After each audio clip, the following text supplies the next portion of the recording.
नमस्कार दोस्तों, जैसे कि आप सबको अच्छे से पता है, अभी हम लोग यूथ कंपटीशन टाइम्स पब्लिकेशन के रेलवे मैथमेटिक्स बुक को सॉल्व कर रहे हैं। और अभी हमारा एक तरफ तो मेंसुरेशन चल रहा है, दूसरी तरफ हम लोग प्रॉफिट एंड लॉस को भी हम लोगों ने पिछले सेशन में शुरू किया था। मेंसुरेशन में पिछले सेशन में हम लोगों ने टाइप 4 को शुरू किया था और टाइप 4 में हम लोगों ने 158 तक के क्वेश्चन को सॉल्व भी कर लिया था। तो जितने भी सवाल टाइप 4 के बचे हुए हैं, उन सभी बचे हुए सवाल का सॉल्यूशन आपको इस सेशन में देखने को मिलेगा। लगभग 20 से 22 सवाल बचे हुए हैं टाइप 4 के, और सभी मोस्ट इंपॉर्टेंट क्वेश्चन है। अच्छे अच्छे सवाल आपको देखने को मिलेगा इस सेशन में, तो सेशन में एंड तक बने रहिएगा। आइए सेशन की शुरुआत करते हैं। टाइप 4 में जितने भी सवाल बचे हुए हैं, उन सभी बचे हुए सवाल का सॉल्यूशन आपको इस सेशन में देखने को मिलेगा। तो चलिए टाइप 4 में क्वेश्चन नंबर 159 के साथ इस सेशन की शुरुआत हम लोग कर रहे हैं। देखिएगा, सवाल में दिया गया है कि किसी घन के किनारे की लंबाई का योग किसी वर्ग के परिमाप के 4 गुने के बराबर है। अगर घन के आयतन का 1/4 वर्ग के क्षेत्रफल के बराबर है तो उस वर्ग की भुजा की लंबाई कितनी होगी, आप हमें बताइए। बहुत आसान सवाल है। सवाल में दिया गया है एक घन के किनारे की कुल लंबाई का जो योग है वह एक वर्ग के परिमाप के 4 गुने के बराबर है। साथ ही आगे ये भी दिया गया है कि उस घन के आयतन का 1/4 उस वर्ग के क्षेत्रफल के बराबर है, तो उस वर्ग की भुजा की लंबाई कितनी होगी, ये आप हमें बताइए। बहुत आसान सवाल है। देखिए, इस तरह के सवाल को आप जैसे मर्जी वैसे सॉल्व कर सकते हो। आप बेसिक से कर सकते हो या फिर जो तरीका आपके दिमाग में आ रहा है उस तरीके से भी सवालों को सॉल्व करोगे तो सेकंडों में आंसर निकल के आ जाएगा। देखिए कैसे सॉल्व करते हैं। एक बात बताइए कि घन में किनारों की कुल संख्या कितनी होती है। तो देखिए, घन में या फिर घनाभ में किनारों की कुल संख्या जो होती है वह 12 होती है। लेकिन घन और घनाभ में अंतर सिर्फ इतना होता है कि घन की प्रत्येक भुजाएं आपस में बराबर होती है। भुजा मतलब कि लंबाई, चौड़ाई, ऊंचाई जो होता है उसी को हम लोग भुजा भी बोलते हैं और उसी को हम लोग किनारा भी बोलते हैं। तो जो घन में लंबाई, चौड़ाई, ऊंचाई होता है वही हमारा किनारा होता है।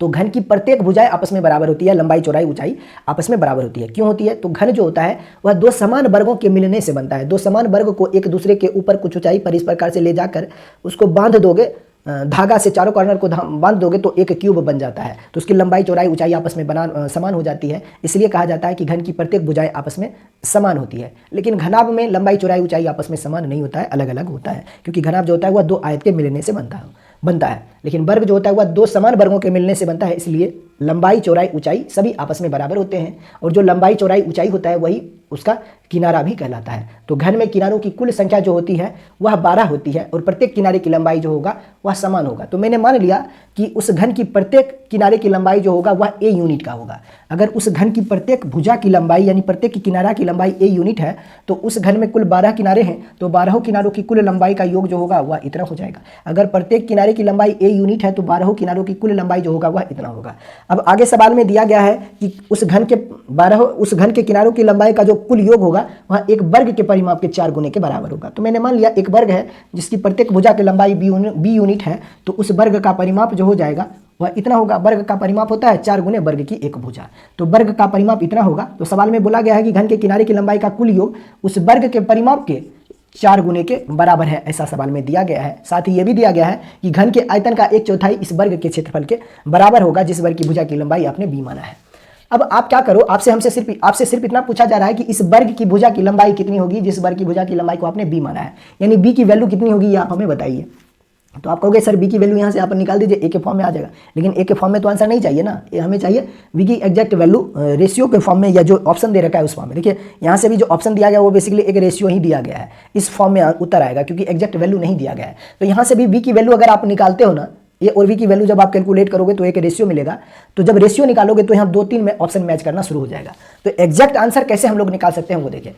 आगे सवाल में दिया गया है कि घन के आयतन का 1/4 इस वर्ग के क्षेत्रफल के बराबर है। तो मैं क्या करता हूँ कि a की वैल्यू v के फॉर्म में निकाल लेता हूं ताकि मुझे आगे कम मिल जाए, क्योंकि सवाल में बोला गया है कि घन के आयतन का 1/4 वर्ग के क्षेत्रफल के बराबर है। तो यहाँ पे दोनों तरफ v की वैल्यू हो जाएगा, तो वहाँ से हम लोग v की वैल्यू आसानी से पता कर सकते हैं। अब आइए a की वैल्यू हम लोग निकालते हैं। a बराबर, अगर 12 a की वैल्यू इतना के इक्वल है तो यहाँ से a बराबर हो जाएगा 4b × 4 अपॉन ये हो जाएगा 12, ये हो जाएगा 4 × 12, तो इसे हम लोग लिख सकते हैं 4b/3। ये हमारा a की वैल्यू है, यानी कि उस घन की भुजा की लंबाई इतनी है। सवाल में दिया गया है कि उस घन के आयतन का 1/4, जिस घन की भुजा की लंबाई आपने इतना निकाला है उस घन के आयतन का 1/4 इस वर्ग के क्षेत्रफल के बराबर होगा। तो देखिए घन का आयतन जो होता है वह होता है भुजा का घन, यानी कि क्यूब का जो वॉल्यूम होता है वह होता है साइड का क्यूब। तो उस घन का आयतन कितना होगा ये बताइए, जिसकी भुजा की लंबाई इतना है। तो घन का आयतन होता है यानी क्यूब का जो वॉल्यूम होता है वह साइड का क्यूब होता है, यानी कि भुजा का घन। तो उस घन का आयतन जो होगा वह हो जाएगा इतना। अब इस घन के आयतन का जो 1/4 होगा वह उस वर्ग के क्षेत्रफल के बराबर होगा, ऐसा सवाल में दिया गया है। जिस वर्ग की भुजा की लंबाई आपने b माना है तो वर्ग का क्षेत्रफल होता है भुजा का स्क्वायर। अब देखिए दोनों तरफ v का जो फॉर्म बन गया है, दोनों तरफ v की वैल्यू v के फॉर्म में आ गया है, ये दोनों तरफ। तो यहाँ से इसे आप जब सॉल्व करोगे तो v की वैल्यू आपको मिल जाएगा। ये इक्वेशन जो है वह v के फॉर्म में आ गया है, तो इसे हम लोग आसानी से यहाँ से v की वैल्यू आसानी से पता कर सकते हैं। अब जब आप इसे सॉल्व करोगे आगे, यहीं से हम लोग एक स्टेप आगे बढ़ा देते हैं। तो देखिए 4b/3 का होल क्यूब, तो ये हो जाएगा 64 b की क्यूब अपॉन ये 3 का क्यूब यानी कि 27 इज इक्वल टू ये हो जाएगा कितना, अच्छा ये 1/4 भी है ना, तो इसको आप 1/4 लिख दीजिए इधर, इज इक्वल टू ये होगा b², कोई दिक्कत नहीं होना चाहिए। अब देखिए यहाँ से b की पावर 2 है और इधर b की पावर 3 है, तो b की पावर 2 से इधर भी और b की पावर 2 से इधर भी कट जाएगा, तो यहाँ पर b की पावर 1 रह जाएगा, ठीक है। अब 1/4 इधर है, तो इस 4 से इसे आप काट सकते हो कितने बार में, 16 टाइम्स में, 16 चौका 64 होता है। तो यहाँ पर एक रिलेशन मिलेगा आपको, क्या होगा कि 16b/27 इक्वल टू 1 हो जाएगा, इधर कुछ नहीं तो 1 है, ठीक है। अब यहाँ से b की वैल्यू अपने को चाहिए, तो b बराबर कितना होगा, ये 27 इसके साथ मल्टीप्लाई होगा, तो ये हो जाएगा 27/16 और यही तुम्हारा उत्तर हो जाएगा। यानी उस वर्ग की भुजा की लंबाई जो होगा वह इतना यूनिट होगा और यही तुम्हारा उत्तर होगा। b की वैल्यू हमसे पूछा था वर्ग की भुजा की लंबाई कितनी होगी, तो वर्ग की भुजा की लंबाई जो होगा वह 27/16 यूनिट होगा, ऑप्शन नंबर डी। इसमें कुछ भी और अलग से एक्सप्लेन की जरूरत नहीं है, मैंने वैसे भी चीज़ों को अच्छे से एक्सप्लेन किया है। तो आइए आगे बढ़ते हैं क्वेश्चन नंबर 160 के साथ। देखिएगा क्वेश्चन नंबर 160, सवाल में दिया गया है कि 8 cm त्रिज्या वाले एक वृत्त के अंदर उसकी परिधि को स्पर्श करते हुए बनाए गए एक वर्ग का क्षेत्रफल निकाल दीजिए। बहुत आसान सवाल है। क्वेश्चन नंबर 160, एक वृत्त के अंदर एक वर्ग बनाया गया है, उस वृत्त की त्रिज्या 8 सेंटीमीटर है, तो वर्ग का क्षेत्रफल कितना होगा।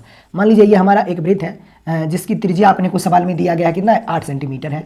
अब सवाल में ये बोला गया है कि इस वृत्त के अंदर एक वर्ग बनाया गया है और वर्ग कुछ इस प्रकार से बनाया गया है कि वर्ग का जो प्रत्येक कॉर्नर होगा, प्रत्येक जो शीर्ष होगा वह इस वर्ग के इस वृत्त की परिधि पर स्थित होगा। यानी चारों कॉर्नर जो होगा वह इस वृत्त की कहां पे होगा स्थित, परिधि पर स्थित होगा। और ध्यान रहे कि ये जो चतुर्भुज बन रहा है ये हमारा वर्ग है और वर्ग की सभी भुजाएं आपस में बराबर होती है। तो यही आपसे पूछा जा रहा है कि इस वर्ग का क्षेत्रफल कितना होगा, ये आप हमें बताइए। तो क्षेत्रफल निकालने के लिए वर्ग की भुजा की लंबाई हमें पता करना होगा।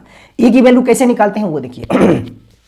हमें चाहिए ए की वैल्यू और इस वृत्त की त्रिज्या आपने को सवाल में दे रखा है। बहुत आसान सवाल है। एक बात बताइए, हमें पता है कि इस वृत्त का केंद्र बिंदु जो होगा वह इस वर्ग के अंदर ही कहीं ना कहीं होगा। तो मैंने मान लिया ये हमारा इस वृत्त का केंद्र बिंदु है। तो अगर ये हमारा इस वृत्त का केंद्र बिंदु है तो वृत्त के केंद्र बिंदु से परिधि को छूने वाली लाइन जो होती है, वृत्त के केंद्र बिंदु से परिधि को मिलाने वाली लाइन जो होती है वह उस वृत्त की त्रिज्या कहलाती है। तो ये वाला डिस्टेंस जो होगा वह इस वृत्त की त्रिज्या होगी। सिमिलरली इधर भी वृत्त के केंद्र बिंदु से परिधि को छूने वाली लाइन मैं यहाँ पे खींच देता हूँ, तो ये भी हमारा त्रिज्या हो जाएगा, ये भी इस वृत्त की त्रिज्या होगी।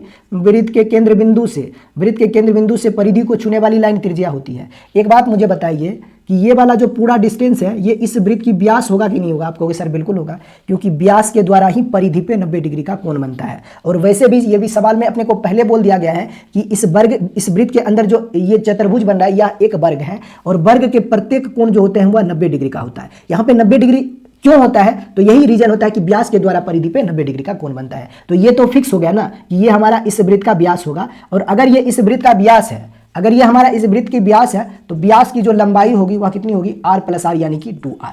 अच्छा एक बात बताइए, अगर ये इस वृत्त का व्यास है तो क्या ये व्यास जो है वह इस वर्ग का विकर्ण होगा कि नहीं होगा। तो आप कहोगे सर बिल्कुल होगा, यानी ये जो व्यास है वह इस वर्ग का विकर्ण भी होगा, क्योंकि विकर्ण जो होता है यहाँ से किसी भी वर्ग में एक विकर्ण इस प्रकार से अगर खींच दोगे तो विकर्ण जो होता है वह वर्ग को 2 बराबर हिस्सों में बांटता है। यहाँ पे भी 90 डिग्री का एंगल बन रहा है और यहाँ पे भी 90 डिग्री का एंगल बन रहा है। मीन्स ये हो गया कि ये इस वृत्त का व्यास भी होगा और ये इस वर्ग का विकर्ण भी होगा, जिस वर्ग की भुजा की लंबाई ए यूनिट है। तो यहां से हमें इस विकर्ण की लंबाई पता करना है। तो आप कहोगे सर विकर्ण की लंबाई तो सवाल में दे ही रखा है कि विकर्ण जो है वो हमारा व्यास है और r की वैल्यू आपने को दे रखा है, व्यास जो है वो हमारा विकर्ण होगा। देखिए ये इस वृत्त का व्यास भी होगा और यही इस वर्ग का विकर्ण भी होगा। तो व्यास 2r होता है, r की वैल्यू 8 दे रखा है, तो विकर्ण की लेंथ जो हो जाएगा वह कितना हो जाएगा, विकर्ण जो हो जाएगा वह विकर्ण की जो लंबाई हो जाएगी वह 2 × 8 यानी कि 16 सेंटीमीटर हो जाएगा। यही होगा, इसमें कोई दिक्कत नहीं है। अगर इस वर्ग के विकर्ण की लंबाई 16 सेंटीमीटर है तो हमें पता है अगर इस वर्ग की भुजा की लंबाई a यूनिट है तो इस वर्ग का विकर्ण जो होगा वह √2 × a हो जाएगा। और इसी वर्ग का विकर्ण अपने को सवाल में दिया गया है कितना है, 16 सेंटीमीटर है। ये दिया गया नहीं है, हम लोगों ने अभी सोचा है और हमने इसे सॉल्व किया है कि वर्ग के विकर्ण की लंबाई जो होगा वह 16 होगा। तो यहाँ से √2 × a अगर 16 है तो a की वैल्यू जो होगा वह कितना हो जाएगा, आप कहोगे 8√2 हो जाएगा। इसमें कोई दिक्कत नहीं, क्यों होगा, तो इसे जब आप ऐसे सॉल्व करोगे तो यहाँ से a की वैल्यू निकल के आ जाएगा कितना, ये हो जाएगा 16/√2 हो जाएगा, यही होगा। अब 16 को हम आप लोग लिख सकते हो ऐसे 2 इंटू 8 अपॉन √2, ठीक है। एक बार और इसे आप लिख सकते हो, 2 को लिख सकते हो √2 गुने √2 इंटू 8 लिख सकते हो बट्टे में √2 से √2 कटेगा तो ये हो जाएगा 8 √2। तो इसलिए मैंने बोला कि इस वर्ग की भुजा की लंबाई जो होगा वह 8 √2 हो जाएगा। तो बस इसी वर्ग का क्षेत्रफल कितना होगा ये आप हमें बताइए। इस वर्ग का क्षेत्रफल, तो वर्ग का क्षेत्रफल जो होता है वह होता है भुजा का स्क्वायर, साइड का जो स्क्वायर होता है वही एरिया होता है उस स्क्वायर का। तो वर्ग का क्षेत्रफल इतना, ए की वैल्यू इतना है, तो बस इसी का आप स्क्वायर कर दीजिए। तो यहाँ से उस वर्ग का क्षेत्रफल निकालोगे, 8 का स्क्वायर हो जाएगा 64, √2 का स्क्वायर हो जाता है 2, तो यहाँ से क्षेत्रफल निकल के आ जाएगा 128 वर्ग सेंटीमीटर। और यही सवाल का उत्तर है, इसमें कुछ भी एक्सप्लेन की जरूरत नहीं है। आइए आगे बढ़ते हैं क्वेश्चन नंबर 161 के साथ।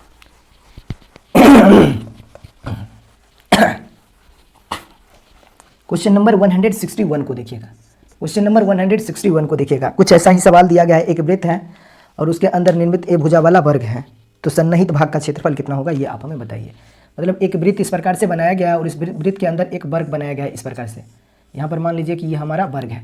अगर ये वर्ग है तो वर्ग के चारों कॉर्नर देख लीजिए कहाँ पे आ रहा है, इस वृत्त के परिधि पे आ रहा है। तो इसे हम लोग साइक्लिक क्वाड्रिलेटरल भी बोलते हैं, यानी चक्रीय चतुर्भुज भी बोलते हैं। इस वर्ग की भुजा की लंबाई अपने को दिया गया है ए यूनिट है, सभी भुजाएं वर्ग के बराबर होते हैं। तो हमसे पूछा जा रहा है क्या, हमसे पूछा जा रहा है कि वृत्त और वर्ग के बीच सन्निहित भाग का क्षेत्रफल कितना होगा। ये वाला पार्ट आप देख रहे हो, वृत्त और वर्ग के बीच सन्निहित, ये वाला भाग यानी इस पार्ट का एरिया कितना होगा ये आप हमें बताइए।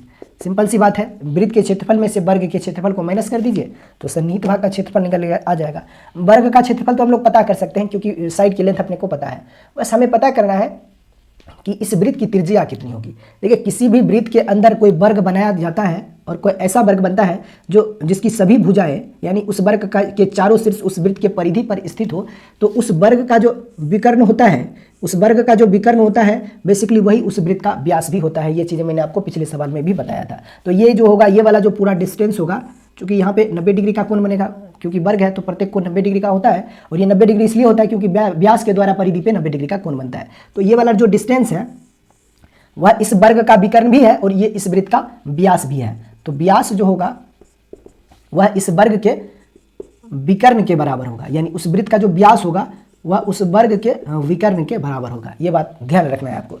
अब यहाँ से भुजा की लंबाई, इस वर्ग की भुजा की लंबाई अपने को दे रखा है ए यूनिट है, तो वर्ग का जो विकर्ण हो जाएगा वह कितना होगा, तो वर्ग का विकर्ण जो होगा वह √2 इंटू ए होगा। यही होगा, वर्ग का विकर्ण जो होगा वह होगा √2 इंटू ए, अगर उस वर्ग की भुजा की लंबाई ए यूनिट है तो।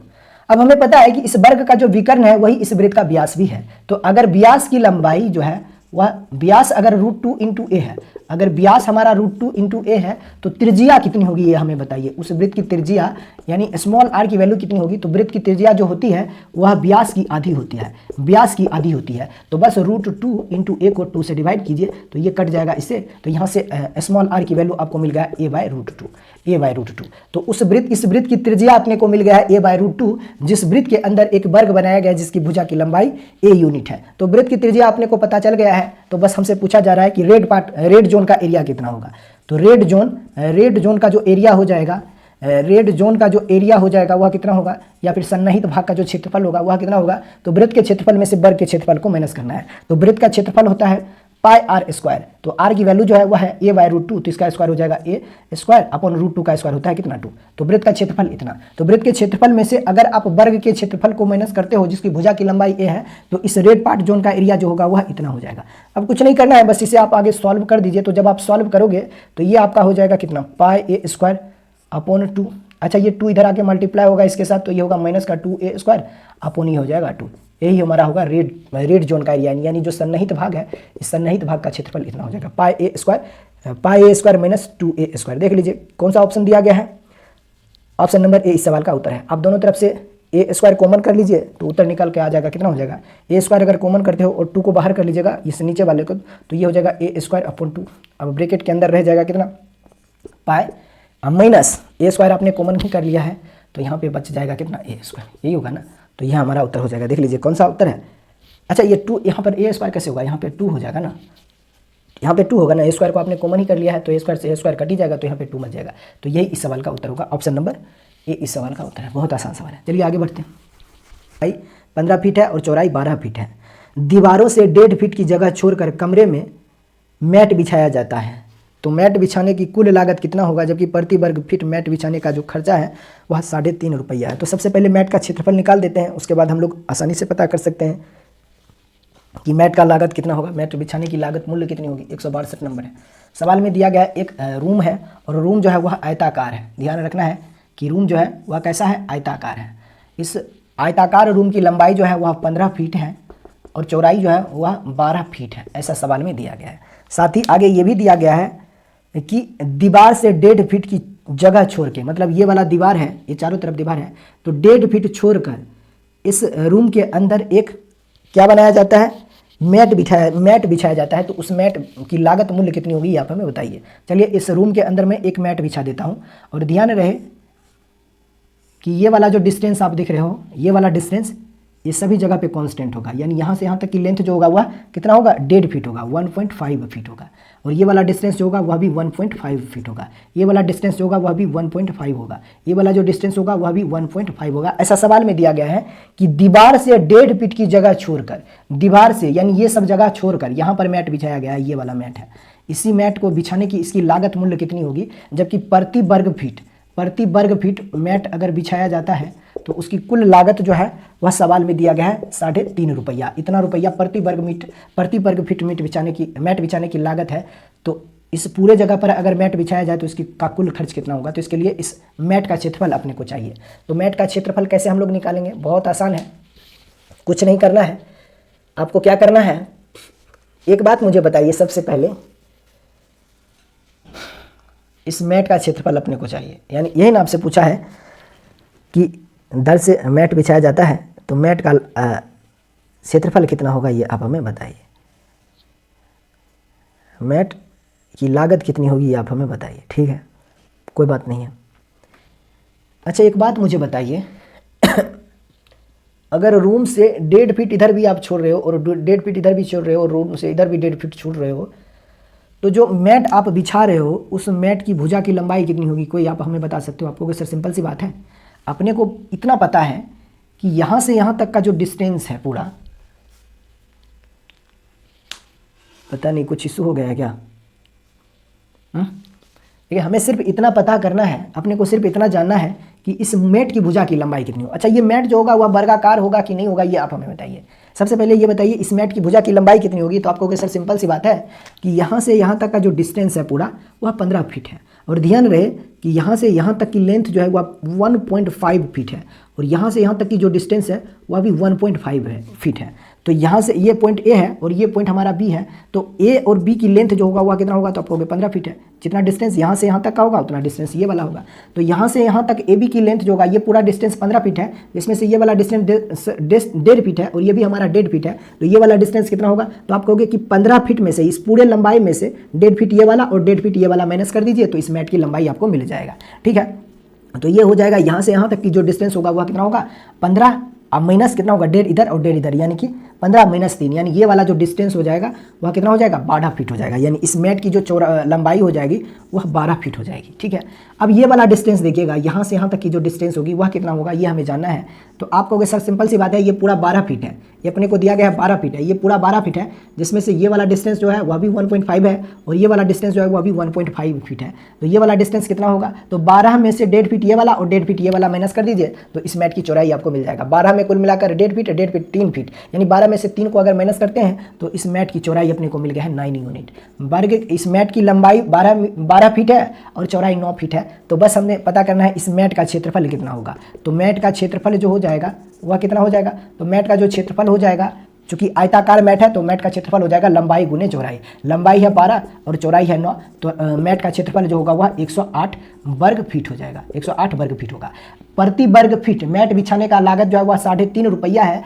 तो इतना क्षेत्रफल पर मैट बिछाया जाएगा तो उसका कुल खर्चा जो होगा वह कितना होगा ये हमें जानना है। तो कुल खर्च जो होगा, कुल खर्च जो हो जाएगा वह हो जाएगा 1 वर्ग फीट पर मैट बिछाने का कुल खर्च जो है वह 3.5 रुपया है। तो 108 वर्ग फीट पर मैट बिछाने का कुल लागत जो होगा वह इतना रुपया हो जाएगा। सिंपल सी बात है, आप इसे मल्टीप्लाई कर दीजिए, कितना हो जाएगा 324 प्लस 54, है ना 78 हो गया, 78 378, कौन सा ऑप्शन दिया गया 378 होगा, ऑप्शन नंबर बी 378 रुपया। और यही इस सवाल का उत्तर है, बहुत आसान सवाल है। थोड़ा जब हम लोग क्वेश्चन को हमने पढ़ा तो यहाँ पर मुझे लगा ये डायरेक्ट मैट का एरिया हमें कैसे निकलेगा, क्योंकि हमें ये नहीं पता था, स्टार्टिंग में थोड़ा सा हम लोग स्लो हो गए थे इसलिए, क्योंकि हमें ये नहीं पता था कि इस रूम की लंबाई चौड़ाई दे रखी है या नहीं दे रखी है, इसलिए इतना समय लग गया। मुश्किल से ये 5 से 6 सेकंड का सवाल है।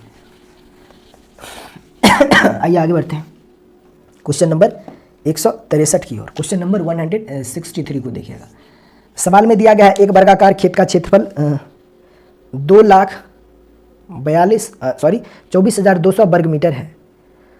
अब इस वर्गाकार खेत के विकर्ण 4.4 किलोमीटर प्रति घंटा की चाल से कोई व्यक्ति चल रहा है, तो कितना समय लगेगा विकर्ण को पार करने में। यानी कि उस खेत के बीचों बीच, यानी कि कॉर्नर से विकर्ण, देखिए ऐसे चर्चा हो रही है, यानी ये एक वर्ग है, ये एक वर्ग है जिसका क्षेत्रफल जो है वह 24,000 कितना है, 24,200 वर्ग मीटर है, इतना वर्ग मीटर है।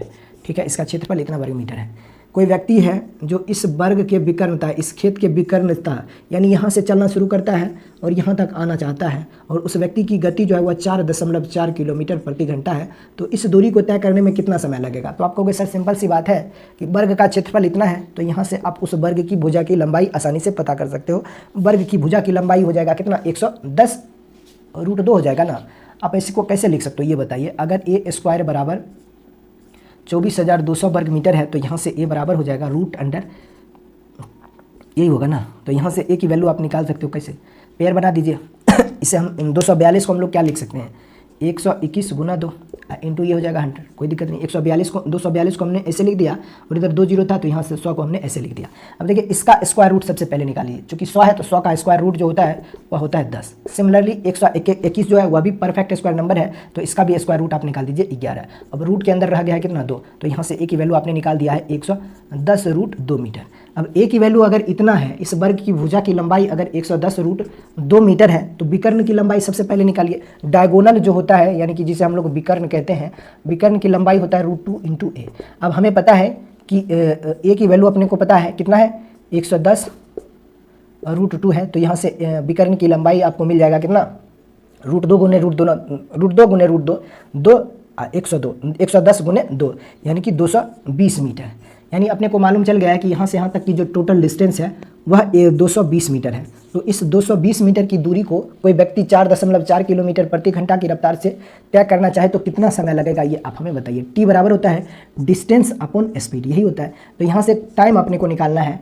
अच्छा एक बात बताइए, डिस्टेंस मीटर में है और स्पीड किलोमीटर प्रति घंटा में है, तो आप क्या कीजिए, स्पीड को मीटर पर सेकेंड में लिख लीजिए। स्पीड को हम लोग क्या करते हैं, मीटर पर सेकेंड में लिखते हैं, क्योंकि किलोमीटर प्रति घंटा में, इसे मीटर पर सेकेंड में चेंज करने के लिए हम लोग 5/18 से मल्टीप्लाई करते हैं, तो स्पीड जो होता है वह मीटर पर सेकेंड में आ जाता है। तो देखिए यहाँ पे डिस्टेंस भी मीटर में है और स्पीड भी हमारा मीटर पर सेकेंड में आ गया है। तो यहाँ से आप चीज़ों को सॉल्व कर दीजिए। डिस्टेंस है 220, स्पीड हो जाएगा कितना 4.4 गुने 5 अपॉन बटा वाला 18 ऊपर जाके मल्टीप्लाई हो जाएगा। ऐसा ही कुछ होगा ना, ऐसा कुछ हो जाएगा।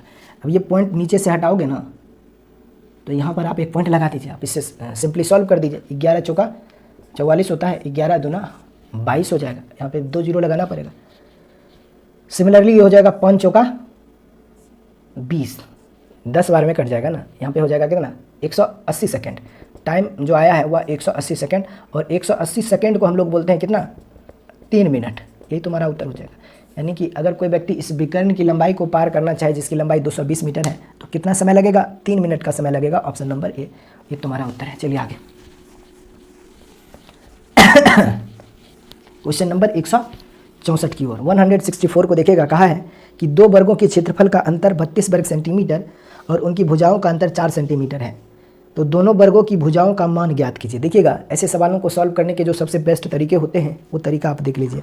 बाकी ट्रेडिशनली अगर सवालों को सॉल्व करना चाहते हो तो तरीके किताब में भी दे रखा है, यहाँ से भी चीज़ों को आप सॉल्व कर सकते हो। कहा है कि 2 वर्गों के क्षेत्रफल का अंतर 32 वर्ग सेंटीमीटर है। ठीक है, क्वेश्चन नंबर 164 है ना, 164 है। एक वर्ग है, 2 वर्ग की चर्चा है, तो एक वर्ग की भुजा की लंबाई को हमने a मान लिया और दूसरे वर्ग की भुजा की लंबाई को हमने b मान लिया। तो एक वर्ग का क्षेत्रफल a² होगा और दूसरे वर्ग का क्षेत्रफल b² हो जाएगा। तो सवाल में बोला गया इन दोनों वर्गों के क्षेत्रफल का जो अंतर है वह 32 वर्ग सेंटीमीटर का है। यदि इनकी भुजाओं का अंतर 4 सेंटीमीटर हो, मीन्स कि a - b बराबर 4 सेंटीमीटर है, तो दोनों वर्ग की भुजाओं का मान कितना होगा, यानी ए और बी की वैल्यू कितनी होगी ये आप हमें बताइए। सिंपल सी बात है, यहाँ से अगर आप चाहो तो ए स्क्वायर माइनस बी स्क्वायर लगाओगे तो ए प्लस बी की वैल्यू आप आसानी से पता कर सकते हो, एंड देन बी ए और बी की वैल्यू निकाल सकते हो। दोनों को जोड़ दीजिएगा, ए और बी की अलग अलग वैल्यू मिल जाएगी।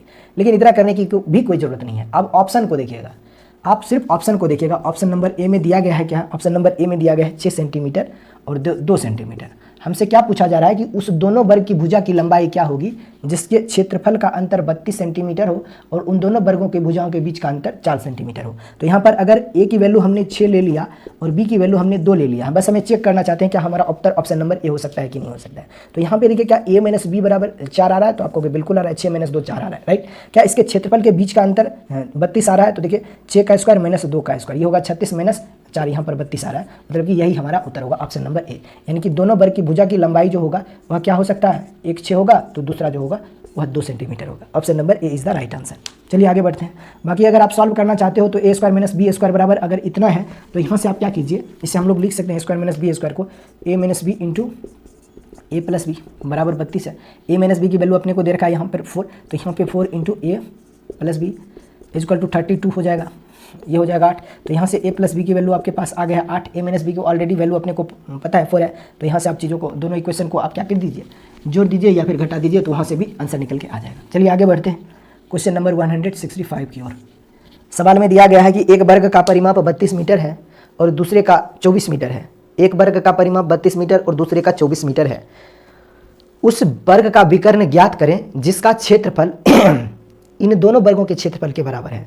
यानी कि आप कह सकते हो कि इन दोनों वर्गों को जोड़कर एक तीसरा वर्ग बनाया गया है जिसका क्षेत्रफल जो है वह इन दोनों वर्गों के क्षेत्रफल के योग के बराबर है, ऐसा सवाल में दिया गया है। तो उस बड़े से बड़े वर्ग का विकर्ण कितना होगा ये आप हमें बताइए। सिंपल सी बात है कि एक वर्ग का विकर्ण जो है, जैसे एक वर्ग छोटा वाला है और एक वर्ग बड़ा वाला है, इस थोड़ा सा इससे बड़ा है, इस वर्ग का विकर्ण जो है वह इस वर्ग का जो परिमाप है यानी पैरामीटर जो है वह 32 मीटर है और इस वर्ग का जो परिमाप है वह अपने को दिया गया है 24 मीटर है, ठीक है। अब इन दोनों वर्गों को जोड़कर एक तीसरा वर्ग इस प्रकार से बनाया जाता है। इन दोनों वर्गों को जोड़कर एक तीसरा वर्ग इस प्रकार से बनाया जाता है जिसका क्षेत्रफल इन दोनों वर्गों के क्षेत्रफल के योग के क्या हो जाएंगे, बराबर होगा, ऐसा सवाल में दिया गया है। तो उस बड़े से बड़े वर्ग का विकर्ण कितना होगा ये बताइए। सिंपल सी बात है, आप क्या करो कि सबसे पहले इसकी भुजा निकाल लेते हैं हम लोग। इस वर्ग का परिमाप अगर 32 है तो इस वर्ग की भुजा की लंबाई जो होगा वह कितना हो जाएगा, 8 होगा, 8 चौका 32 होता है और ये 6 हो जाएगा, राइट। अब इसका क्षेत्रफल 64 होगा और इसका क्षेत्रफल 36 हो जाएगा। इन दोनों को जोड़कर अगर आप एक तीसरा, यानी इन दोनों वर्गों के क्षेत्रफल का योग जो होगा वह तीसरे वर्ग के क्षेत्रफल के बराबर होगा। तो इन दोनों वर्गों के क्षेत्रफल का कुल योग जो होगा वह कितना हो जाएगा, 100 वर्ग मीटर हो जाएगा। यानी जो इन दोनों को मिलाकर अगर आप कोई तीसरा वर्ग बनाना चाहते हो तो उस तीसरे वर्ग का क्षेत्रफल जो होगा वह 100 वर्ग मीटर होगा। अब अगर इस बड़े से बड़े वर्ग का क्षेत्रफल 100 वर्ग मीटर है तो इस वर्ग की भुजा की लंबाई जो होगा वह कितना हो जाएगा, 10 मीटर होगा। तो अगर वर्ग की भुजा की लंबाई 10 मीटर है तो इसका विकर्ण जो होगा वह कितना हो जाएगा, √2 इंटू ए, यानी कि आप कह सकते हो 10√2 मीटर होगा। और ये तुम्हारा उत्तर होना चाहिए, option number D is the right answer. कुछ है ही नहीं। चलिए आगे बढ़ते हैं क्वेश्चन नंबर 166 की ओर। क्वेश्चन नंबर 166 को देखिएगा, यहाँ पे भी सेम क्वेश्चन है, क्वेश्चन नंबर 159 की तरह ही है। सवाल में कहा है कि घन के किनारे की लंबाई का योग एक वर्ग के परिमाप के 3/5 है। यानी घन के किनारे की लंबाई का कुल योग जो है वह एक वर्ग के परिमाप के 3/5 है। यदि घन का आयतन वर्ग के क्षेत्रफल के बराबर है तो वर्ग का परिमाप कितना होगा। बहुत आसान सवाल है, हम लोगों ने पीछे भी सॉल्व कर रखा है ऐसे सवाल। 166 यही है ना। कहा है कि घन के किनारे की लंबाई, तो हम सबको अच्छे से पता है कि घन में कुल 12 किनारे होते हैं और प्रत्येक किनारे की लंबाई आपस में समान होती है। तो मैंने मान लिया कि कुल घन में 12 किनारे होते हैं और प्रत्येक किनारे की लंबाई अगर a यूनिट है तो 12 किनारों की लंबाई का कुल योग जो होगा वह इतना होगा। 12 किनारों की कुल लंबाई जो होगा वह इतना हो जाएगा। अगर घन के एक किनारे की लंबाई a यूनिट है तो 12 किनारों की लंबाई का कुल योग जो होगा वह इतना हो जाएगा। अब इस घन के किनारे की लंबाई का कुल योग जो है वह एक वर्ग के परिमाप के 3/5 के बराबर है। तो मैं मान लेता हूँ एक वर्ग है जिसकी प्रत्येक भुजा की लंबाई जो है वह b यूनिट है, तो उस वर्ग का परिमाप जो होगा वह इतना हो जाएगा। अब इस वर्ग के परिमाप का 3/5 जो है वह एक घन के प्रत्येक किनारे की लंबाई के योग के बराबर है, ऐसा सवाल में दिया गया है। सवाल में कहा है कि घन के कोरों की लंबाई, कोर मतलब कि किनारे, घन के कोरों की लंबाई का कुल योग जो है वह एक वर्ग के परिमाप के 3/5 के बराबर है, ऐसा सवाल में दिया गया है। तो सबसे पहले ए का वैल्यू निकाल दीजिए v के फॉर्म में, क्योंकि आगे आपको इसका काम आने वाला है, इस चीज़ की ज़रूरत है आपको। सवाल में दे रखा है कि आयतन जो है वह वर्ग के क्षेत्रफल के बराबर है, तो वहाँ से दोनों तरफ v की वैल्यू आपको मिल जाएगा, तो परिमाप हम लोग आसानी से पता कर सकते हैं। यहाँ से a बराबर हो जाएगा, कितना हो जाएगा, ये हो जाएगा कितना, ये हो जाएगा ये हो जाएगा कितना, ये बराबर हो जाएगा 4b इंटू 3/5, यही होगा ना। और ये बट्टा वाला 12, गुना वाला 12 इधर आके बट्टा में आ जाएगा, ऐसा हो जाएगा। ए की वैल्यू ऐसा कुछ हो जाएगा, ठीक है। ये हो जाएगा 3 चौका 12 और 4 से ये 4 खत्म हो जाएगा। तो यहाँ से ए की वैल्यू आपको मिल गया है b/5, यानी उस घन की भुजा की लंबाई आपको मिल गया है कितना, b/5। तो सवाल में बोला गया है कि घन का आयतन जो है, यानी कि क्यूब का जो वॉल्यूम है वह वर्ग के क्षेत्रफल के बराबर है, यानी घन का आयतन उस वर्ग के क्षेत्रफल के बराबर होगा। तो घन का आयतन होता है भुजा का क्यूब, भुजा का घन। तो घन की भुजा की लंबाई अगर b/5 है तो घन का आयतन जो हो जाएगा वह हो जाएगा इतना।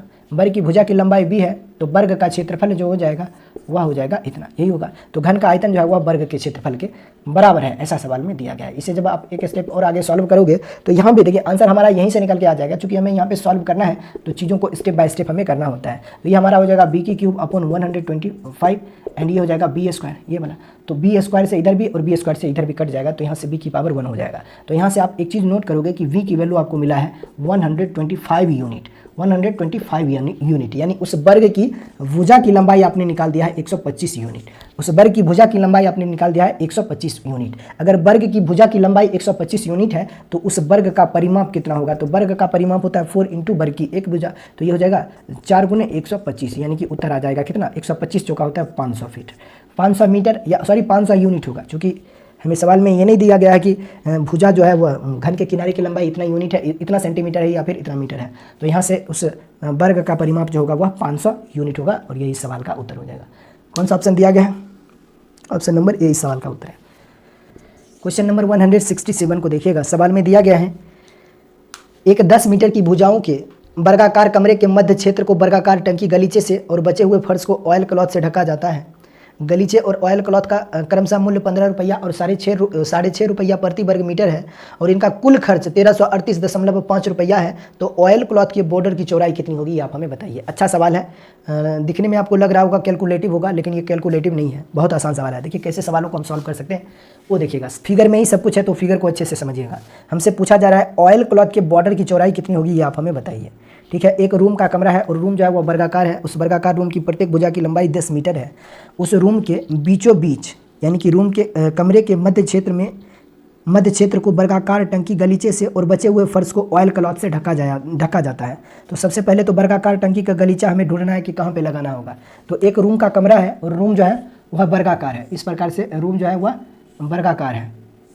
इस रूम की भुजा की लंबाई जो है वह अपने को दिया गया है 10 मीटर है। रूम जो है वह वर्गाकार है जिसकी प्रत्येक भुजा की लंबाई जो है वह 10 मीटर है। सवाल में दिया गया है इस वर्गाकार रूम के बीचों बीच एक वर्गाकार टंकी का गलीचा लगाना है। एक वर्गाकार टंकी के गलीचे से, वर्गाकार टंकी गलीचे से, पता नहीं टंकी गलीचा क्या होता है।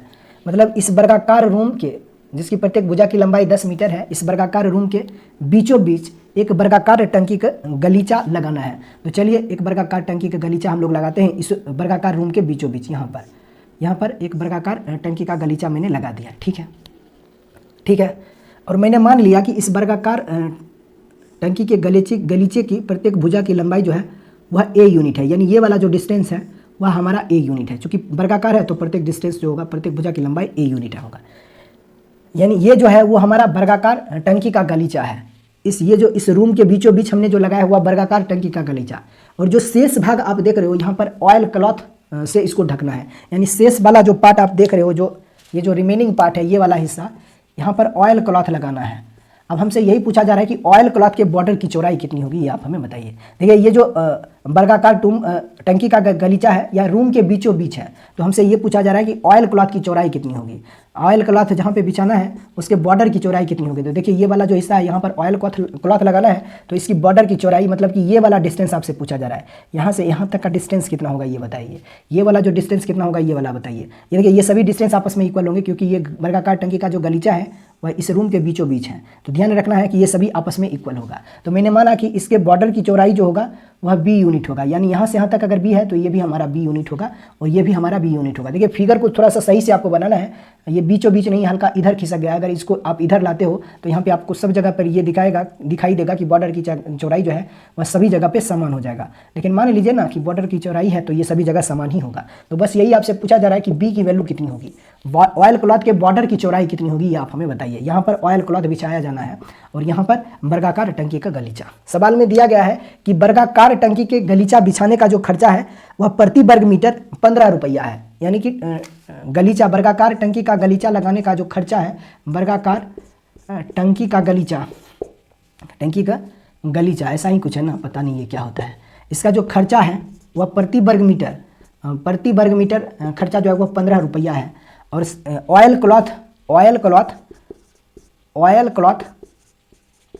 क्लॉथ बिछाने का खर्चा जो है वह प्रति वर्ग मीटर 6.5 रुपया है, 6.5 रुपया है।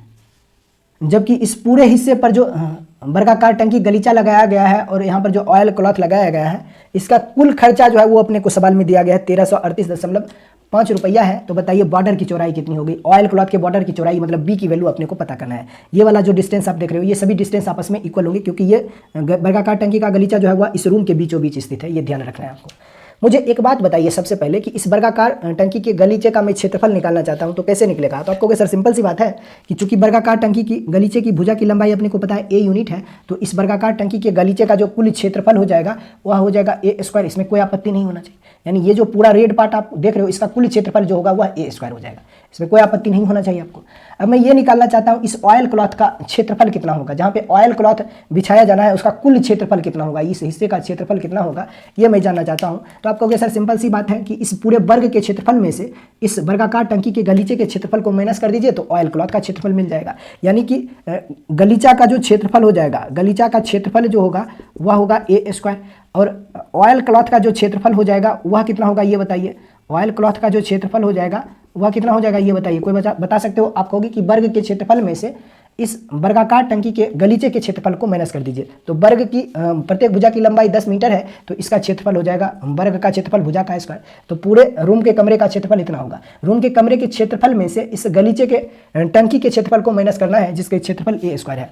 तो यहाँ से रूम के कमरे के क्षेत्रफल में से इस हिस्से के क्षेत्रफल को आप माइनस कर दीजिए, इस हिस्से के क्षेत्रफल को माइनस कर दीजिए तो ऑयल क्लॉथ का क्षेत्रफल आपको मिल गया है। ऑयल क्लॉथ का क्षेत्रफल इतना है और गलीचा जहाँ पे लगाना है, गलीचा जहाँ पे बिछाना है उसका कुल क्षेत्रफल इतना है। तो अब आप आसानी से सवाल को सॉल्व कर सकते हो।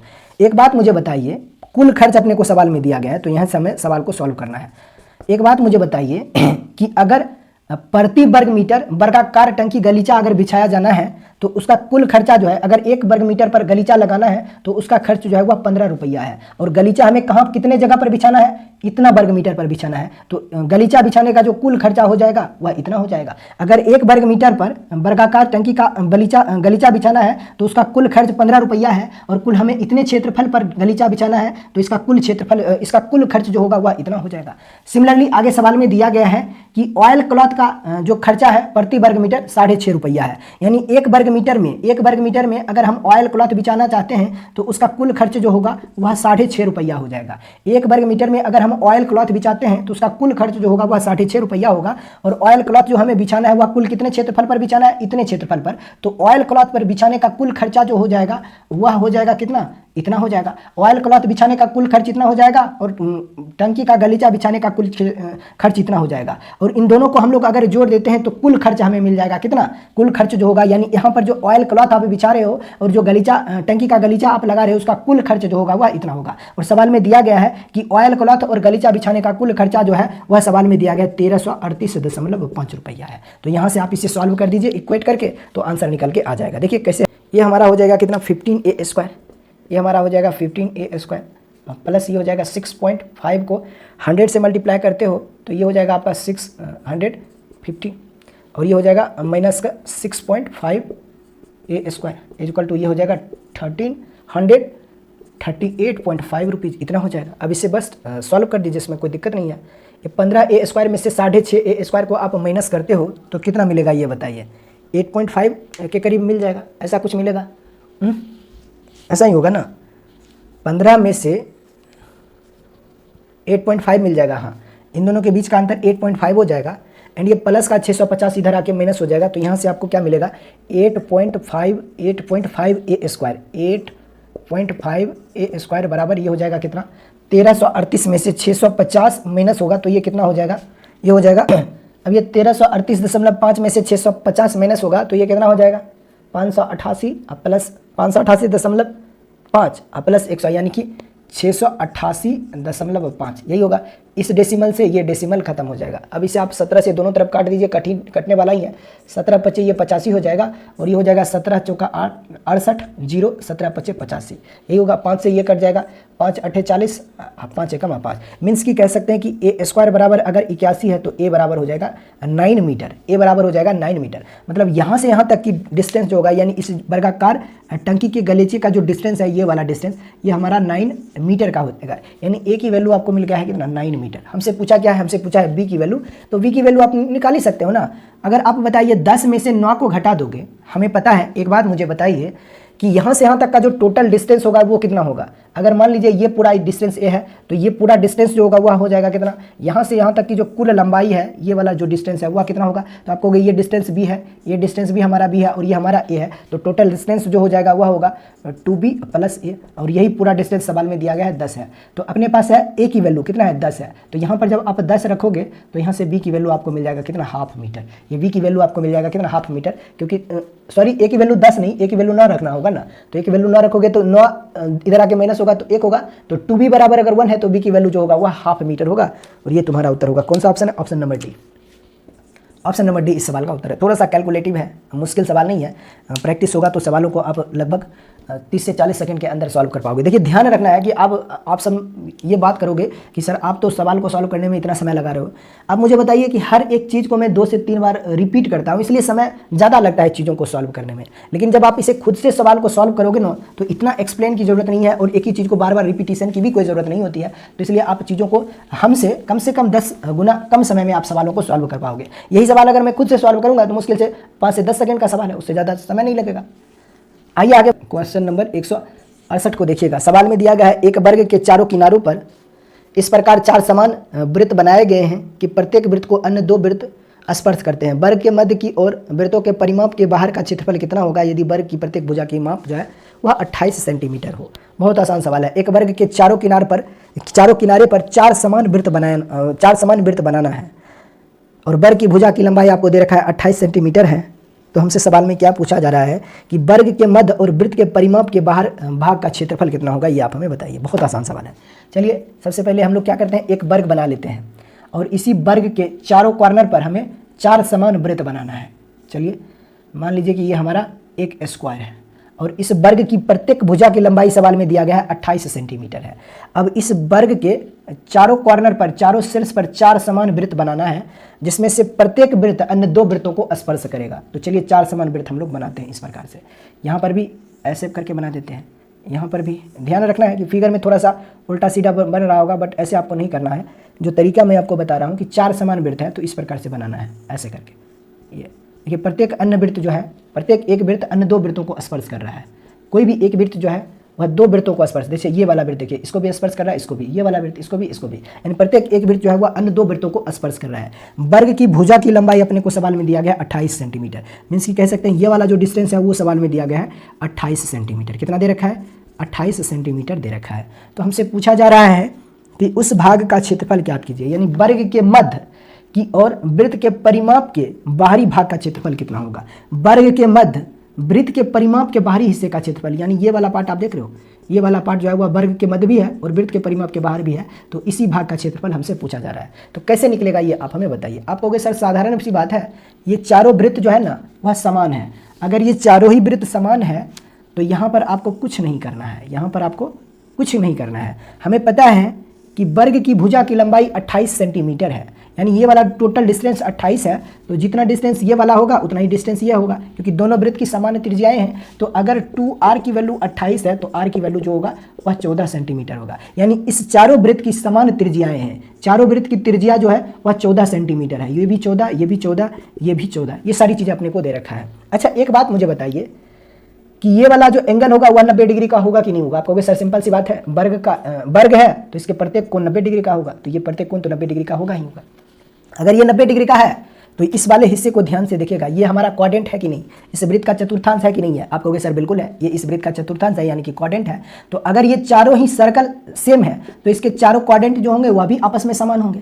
तो चारों क्वाड्रेंट को जब आप ज्वाइंट कर दोगे, इस चारों क्वाड्रेंट को अगर आप मिला देते हो तो एक वृत्त बन जाएगा जिस वृत्त की त्रिज्या जो होगी वह 14 सेंटीमीटर के बराबर हो जाएगी। होगा कि नहीं होगा? देखिए मैं ये कह रहा हूं कि ये जो क्वाड्रेंट है इसकी त्रिज्या 14 सेंटीमीटर है, तो ये भी जितना क्षेत्रफल इस क्वाड्रेंट का होगा उतना ही क्षेत्रफल इस क्वाड्रेंट का होगा, और उतना ही क्षेत्रफल इस क्वाड्रेंट का होगा, और उतना ही क्षेत्रफल इस क्वाड्रेंट का होगा, क्योंकि चारों वृत्त की त्रिज्याएं समान है। तो जितना क्षेत्रफल इसका उतना ही इसका, उतना ही इसका और इतना ही इसका। तो अगर इन चारों क्वाड्रेंट को हम जोड़ देते हैं तो एक पूरा वृत्त बनेगा। 90 डिग्री 90 डिग्री 90 डिग्री 90 डिग्री यानी 360 डिग्री, और 360 डिग्री से एक वृत्त का निर्माण होता है। तो इन चारों क्वाड्रेंट को अगर मैं जोड़ देता हूं तो पूरा एक वृत्त का निर्माण हो जाएगा। तो मुझे चाहिए इस हिस्से का क्षेत्रफल, मुझे चाहिए इस हिस्से का क्षेत्रफल। तो मैं क्या करूंगा कि इस वर्ग के क्षेत्रफल में से इस चारों क्वाड्रेंट के क्षेत्रफल को माइनस कर दीजिए तो इस हिस्से का क्षेत्रफल मिल जाएगा। और चारों क्वाड्रेंट कहने का मतलब यह हुआ कि इस वर्ग के क्षेत्रफल में से एक ऐसे वृत्त के क्षेत्रफल को माइनस कीजिए जिसकी त्रिज्या 14 सेंटीमीटर के बराबर है, क्योंकि चारों क्वाड्रेंट को जब आप जोड़ोगे तो एक वृत्त बनेगा जिसकी त्रिज्या 14 सेंटीमीटर के बराबर है। तो इस हिस्से का जो क्षेत्रफल हो जाएगा वह हो जाएगा वर्ग के क्षेत्रफल में से, चूंकि वर्ग की भुजा की लंबाई 28 सेंटीमीटर है तो वर्ग का क्षेत्रफल जो होगा वह होता है भुजा का स्क्वायर। हमें चाहिए इस हिस्से का क्षेत्रफल, तो इस हिस्से का क्षेत्रफल होगा वर्ग के क्षेत्रफल में से इस चारों क्वाड्रेंट के क्षेत्रफल को माइनस कर दीजिए। ये जो चारों सर्कल का क्वाड्रेंट बन रहा है, चतुर्थांश बन रहा है, इस चारों वृत्त के चतुर्थांश के क्षेत्रफल को माइनस कर दीजिए तो आपको इस हिस्से का क्षेत्रफल मिल जाएगा। और इस चारों चतुर्थांश को जब आप जोड़ोगे तो एक वृत्त बनेगा जिसकी त्रिज्या 14 सेंटीमीटर होगी। तो वृत्त का क्षेत्रफल होता है पाई आर स्क्वायर, जहां पे आर की वैल्यू जो है वह 14 है। तो वृत्त का क्षेत्रफल जो होगा वह इतना हो जाएगा। तो वर्ग के क्षेत्रफल में से इस वृत्त के क्षेत्रफल को माइनस कर दीजिए, इस हिस्से का क्षेत्रफल मिल जाएगा। बस आप इसे सॉल्व कर दीजिए। 28 गुना 28 आप इसे लिख दीजिए, माइनस ये हो जाएगा 22/7 गुने 14 ठीक है, कोई दिक्कत नहीं। ये हमारा हो जाएगा 7 दूना 14, ये होगा 14 दूना 28। इसे एक बार और आप लिख सकते हो 28 गुने 28, माइनस ये हो जाएगा कितना 22 गुने 28, यही होगा। तो यहाँ से इस भाग का क्षेत्रफल अपने को मिल जाएगा। दोनों में 28 कॉमन आप करोगे तो ये हो जाएगा कितना, ये 28 से 28 को भाग करोगे तो ये हो जाएगा कितना 28 माइनस 22, ऐसा कुछ होगा ना। तो 28 में से 22 घटेगा कितना हो जाएगा 6 होगा। तो आपका उत्तर हो जाएगा कितना 28 गुने 6, यानी कि 6 8 48 8 बाकी 4, 6 दूना 12, 12 4 16, यानी कि 168 वर्ग मीटर या वर्ग सेंटीमीटर। देख लीजिए सेंटीमीटर में है तो वर्ग सेंटीमीटर में, यानी इस हिस्से का क्षेत्रफल जो होगा वह 168 वर्ग सेंटीमीटर होगा। और यही तुम्हारा उत्तर होना चाहिए। कौन सा ऑप्शन दिया गया है? Option number A, option number A, option number A, यानी कि 168 वर्ग सेंटीमीटर, और यही तुम्हारा उत्तर हो जाएगा। बहुत आसान सवाल है। देखिए मैंने प्रयास किया है कि सवालों को आसान से आसान भाषा में समझाया जाए। इन चारों चतुर्थांश को जब आप जोड़ोगे तो एक वृत्त बनेगा जिसकी त्रिज्या 14 सेंटीमीटर होगी और वृत्त का क्षेत्रफल होता है पाई आर स्क्वायर। हमें चाहिए सिर्फ इस वाले हिस्से का क्षेत्रफल, यानी ये जो खाली वाला हिस्सा आप देख रहे हो इस हिस्से का क्षेत्रफल चाहिए। तो इस हिस्से का क्षेत्रफल तभी आपको मिलेगा जब इस वर्ग के क्षेत्रफल में से इस चारों क्वाड्रेंट के क्षेत्रफल को आप माइनस कर दोगे तो इस हिस्से का क्षेत्रफल मिलेगा। और इन चारों क्वाड्रेंट को जब हम जोड़ेंगे तो एक पूरा वृत्त बन जाएगा इस प्रकार से, जिसकी त्रिज्या जो होगी वह 14 सेंटीमीटर होगी। तो वर्ग के क्षेत्रफल में से इस वृत्त के क्षेत्रफल को माइनस कर दीजिए, इस हिस्से का क्षेत्रफल आपको मिल जाएगा 168 वर्ग सेंटीमीटर, और यही तुम्हारा उत्तर है। इसमें ज़्यादा और कुछ एक्सप्लेन की जरूरत नहीं है। आइए आगे बढ़ते हैं क्वेश्चन नंबर 169 की ओर। मैंने आपको पहले ही बता रखा है कि इस सेशन में कुछ अच्छे 69 को देखेगा। क्वेश्चन नंबर 169 को देखिएगा। सवाल में दिया गया है एक वर्गाकार मैदान का क्षेत्रफल 31,684 वर्ग मीटर है, जिस पर जमीन से 1 2 3 4 मीटर ऊंचाई पर तार बांधा जाना है। यदि प्रत्येक तार के लिए आवश्यक लंबाई मैदान की परिधि से 5% अधिक है तो कितनी लंबाई के तार की आवश्यकता होगी, आप हमें बताइए। बहुत आसान सवाल है। ये सवाल जो है, जैसे आप आपके पास अगर खेत वगैरह होगा तो आप ऐसे बहुत सारे जगह देखे होंगे जहाँ पर क्या किया जाता है कि खेत के बाउंड्री को तार से कवर किया जाता है। तो सेम उसी कॉन्सेप्ट पे बेस्ड ये सवाल है। बोला गया है कि एक वर्गा खेत के जगह पर एक वर्गाकार मैदान है और उस वर्गाकार मैदान का क्षेत्रफल इतना वर्ग मीटर है। अब बोला गया है कि उस वर्गाकार मैदान पर जमीन से 1 मीटर 2 मीटर 3 मीटर और 4 मीटर की ऊंचाई पर तार बांधा जाना है, और प्रत्येक तार की लंबाई जो होगी वह उस वर्गाकार मैदान के परिधि से 5% अधिक होगा। अच्छा, ये जो प्रत्येक तार की जो लंबाई है वह उस जमीन के उस मैदान की परिधि से 5% अधिक क्यों है? तो आपको सर सिंपल सी बात है, जब तार से कवर किया जाता है तो प्रत्येक तार की लंबाई जमीन की परिधि से ज़्यादा इसलिए होती है या मैदान की परिधि से ज़्यादा इसलिए होती है क्योंकि तार को कवर करने के लिए क्या किया जाता है, खंबे में तार को इस प्रकार से लपेटा जाता है और फिर अगले खंबे की ओर बढ़ा जाता है और फिर उसमें लपेटा जाता है। तो इस प्रकार से तार की थोड़ी सी लंबाई जो है वह जमीन की परिधि से ज़्यादा हो जाती है, यानी एक तार की लंबाई जो होगी वह उस वर्गाकार मैदान की परिधि से 5% अधिक होगी। तो आपसे यही पूछा जा रहा है कि तार की कुल लंबाई कितनी होगी, यानी ये जो 4 गो तार बांधा गया है उन चारों तार की लंबाई कुल कितनी होगी, यह आप हमें बताइए। बहुत आसान सवाल है। है। एक बात बताइए, एक वर्गाकार मैदान है इस प्रकार से, इस वर्गाकार मैदान का क्षेत्रफल जो है वह 31,684 वर्ग मीटर है, 31,684 वर्ग मीटर है। चूँकि मैदान वर्गाकार है तो इसकी भुजा की लंबाई ए होगा, तो मैदान का क्षेत्रफल होगा भुजा का स्क्वायर यानी 31,684 वर्ग मीटर। अगर ए स्क्वायर इतना है तो यहाँ से ए की वैल्यू आप निकाल दोगे, कितना हो जाएगा। देखिए मैं उम्मीद करूँगा कि आप सबको अच्छे से पता होगा कि किसी परफेक्ट स्क्वायर नंबर से स्क्वायर रूट कैसे हम लोग निकालते हैं। यहाँ से हमारा स्क्वायर रूट निकल के आ जाएगा कितना, ये 324 है यानी 18 नहीं होगा, 17 लेना है, और इधर हो जाएगा या तो 2 होगा या फिर 8 होगा, यही होगा। तो ये हमारा हो जाएगा 17, छोटा वाला लेना है, और इधर हमारा बड़ा वाला यानी 178 मीटर हो जाएगा। यानी इस वर्गाकार मैदान की भुजा की लंबाई जो होगा वह 178 मीटर हो जाएगा। इस वर्गाकार मैदान की भुजा की लंबाई जो होगा वह 178 मीटर हो जाएगा, तभी इस वर्गाकार मैदान का क्षेत्रफल जो होगा वह कितना हो जाएगा, 31,684 वर्ग मीटर हो जाएगा। हमसे ये सवाल में बोला गया है कि इस वर्गाकार मैदान को ना तार से कवर करना है, और तार से कुछ इस प्रकार से बांधना है। देखिए तार से जब आप मैदान को कवर करते हो यानी उसकी बाउंड्री को जब आप कवर करते हो तो बीच में खंभों की आवश्यकता हमें होती है इस प्रकार से। देखिए अब मैं क्या करता हूँ, यहाँ से तार लेना शुरू करता हूँ, जैसे ही इस तार को लेकर जाओगे इस खंभे के पास तो यहाँ पर हमें लपेटना होता है एक बार, फिर इस खंभे के पास जाओगे तो यहाँ पे भी लपेटना होगा, यहाँ पे आओगे तो यहाँ पे भी लपेटना होगा, और इसी प्रकार से हम लपेटते हुए तार को हम लोग कवर करते हैं। तो इसी प्रकार से इस वर्गाकार मैदान के बाउंड्री को हमें कवर करना है, कितना जमीन से 1 मीटर, 2 मीटर, 3 मीटर और 4 मीटर की ऊंचाई पर इस वर्गाकार मैदान को कवर करना है। तो इस चारों तार की कुल लंबाई का योग कितना होगा ये आप हमें बताइए, जबकि प्रत्येक तार की लंबाई जो है वह इस वर्गाकार मैदान की परिधि से 5% अधिक होगा, ऐसा सवाल में दिया गया है। तो सबसे पहले इस वर्गाकार मैदान की परिधि कितनी होगी ये बताइए। अगर भुजा 178 है तो वर्गाकार मैदान है तो इसका जो पेरीमीटर हो जाएगा वह होगा 4 × 178 मीटर, यानी ये हो जाएगा इस वर्गाकार मैदान की परिधि। तो मैं जानना चाहता हूँ एक तार की लंबाई कितनी होगी। अगर एक तार की लंबाई हमें मिल गया तो चारों तार की लंबाई आसानी से पता कर सकते हैं, 4 से मल्टीप्लाई करेंगे तो 4 तार की लंबाई हमें मिल जाएगा। हमें चाहिए सिर्फ एक तार की लंबाई। अब एक तार की जो लंबाई होगी ना वह इस वर्गाकार मैदान की परिधि से 5% अधिक होगा। कितना अधिक होगा, 5% अधिक होगा। 5% अधिक कहने का मतलब होता है 21/20, यानी मैदान की परिधि अगर 20 यूनिट है या 20 सेंटीमीटर है या 20 मीटर है तो तार की परिधि जो होगा वह 21 सेंटीमीटर होगा। यानी इस वर्गाकार मैदान की परिधि अगर 20 सेंटीमीटर है तो तार की परिधि जो होगा वह 21 सेंटीमीटर हो जाएगा। लेकिन वर्गाकार मैदान की परिधि जो है वह 20 नहीं है बल्कि 4 × 178 है। हम कह सकते हैं कि अगर 20 यूनिट की वैल्यू 4 × 178 के इक्वल है तो 21 की वैल्यू कितनी होगी। एक तार की लंबाई हमें जानना है तो सबसे पहले 1 यूनिट की वैल्यू हमें जानना होगा। देखिए 4 × 5 हम कह सकते हैं 20 होगा, तो यहाँ से 1 यूनिट की वैल्यू आप निकाल सकते हो 178/5 हो जाएगा, 178/5 हो जाएगा। अगर 1 यूनिट की वैल्यू 178/5 यूनिट है तो 21 की वैल्यू कितना हो जाएगा ये बताइए। तो सिंपल सी बात है 178/5 इंटू 21 हो जाएगा, ऐसा कुछ हो जाएगा। 5 से मल्टीप्लाई करोगे तो ये हो जाएगा 5 × 20, ऐसा ही होगा ना, 5 × 20 हो जाएगा और 5 × 2 10 हो जाएगा। यानी यहाँ से हमें पता चला है कि एक तार की लंबाई जो होगी यानी एक तार की लंबाई जो होगा वह कितना होगा, एक तार की लंबाई जो होगा वह होगा 178 × 4.2, 178 × 4.2। तो चारों तार की कुल लंबाई जो होगी वह कितनी होगी ये बताइए। 4 तार की लंबाई का योग कितना होगा ये बताइए, क्योंकि यही हमसे पूछा जा रहा है चारों तार की लंबाई का कुल योग कितना होगा। तो एक तार की लंबाई इतनी है तो 4 तार की लंबाई जो होगा वह कितना होगा 178 × 4.2, यही हमारा इस सवाल का उत्तर होगा। आप मल्टीप्लाई करके देख लीजिए तो उत्तर निकल के आ जाएगा कौन सा, ये बताइए कौन सा उत्तर होगा ये बताइए। ऑप्शन को गेस कर सकते हो क्या, ऑप्शन गेस कर सकते हो क्या। 4.2 को अगर मैं 4 से मल्टीप्लाई करता हूँ तो मुझे क्या मिलेगा ये बताइए। यानी कि ये हो जाएगा 4 × 2 = 8, फिर 4 × 4 = 16, यानी कि 16.8 × 178, ऐसा कुछ हो जाएगा, ऐसा कुछ हो जाएगा, ऐसा कुछ हो जाएगा ना। देखिए उत्तर तो आपका जो आने वाला है वह 3000 के आसपास आ जाएगा समथिंग, हाँ। और 3000 के आसपास 2 ऑप्शन दे रखा है, और ध्यान रहे कि हमारा उत्तर जो आएगा ना वह डेसिमल में आएगा, ये बात तो फिक्स है। उत्तर जो हमारा आएगा वह डेसिमल में आएगा और यूनिट डिजिट हमारा 4 होने वाला है। तो देख लीजिए एक ही ऑप्शन है, ऑप्शन नंबर डी, और यही हमारा उत्तर हो जाएगा, यानी 2990.4 मीटर। यानी चारों तार की लंबाई का कुल योग जो होगा वह 2990.4 मीटर होगा, और यही तुम्हारा उत्तर हो जाएगा। थोड़ा सा समय हम इसलिए सवालों को सॉल्व करने में ले रहे हैं क्योंकि ये ठीक ठाक सवाल देखने में लग रहा है और थोड़ा सा कैलकुलेटिव भी है, गुना गुना करना पड़ रहा है, तो इसलिए समय लग रहा है।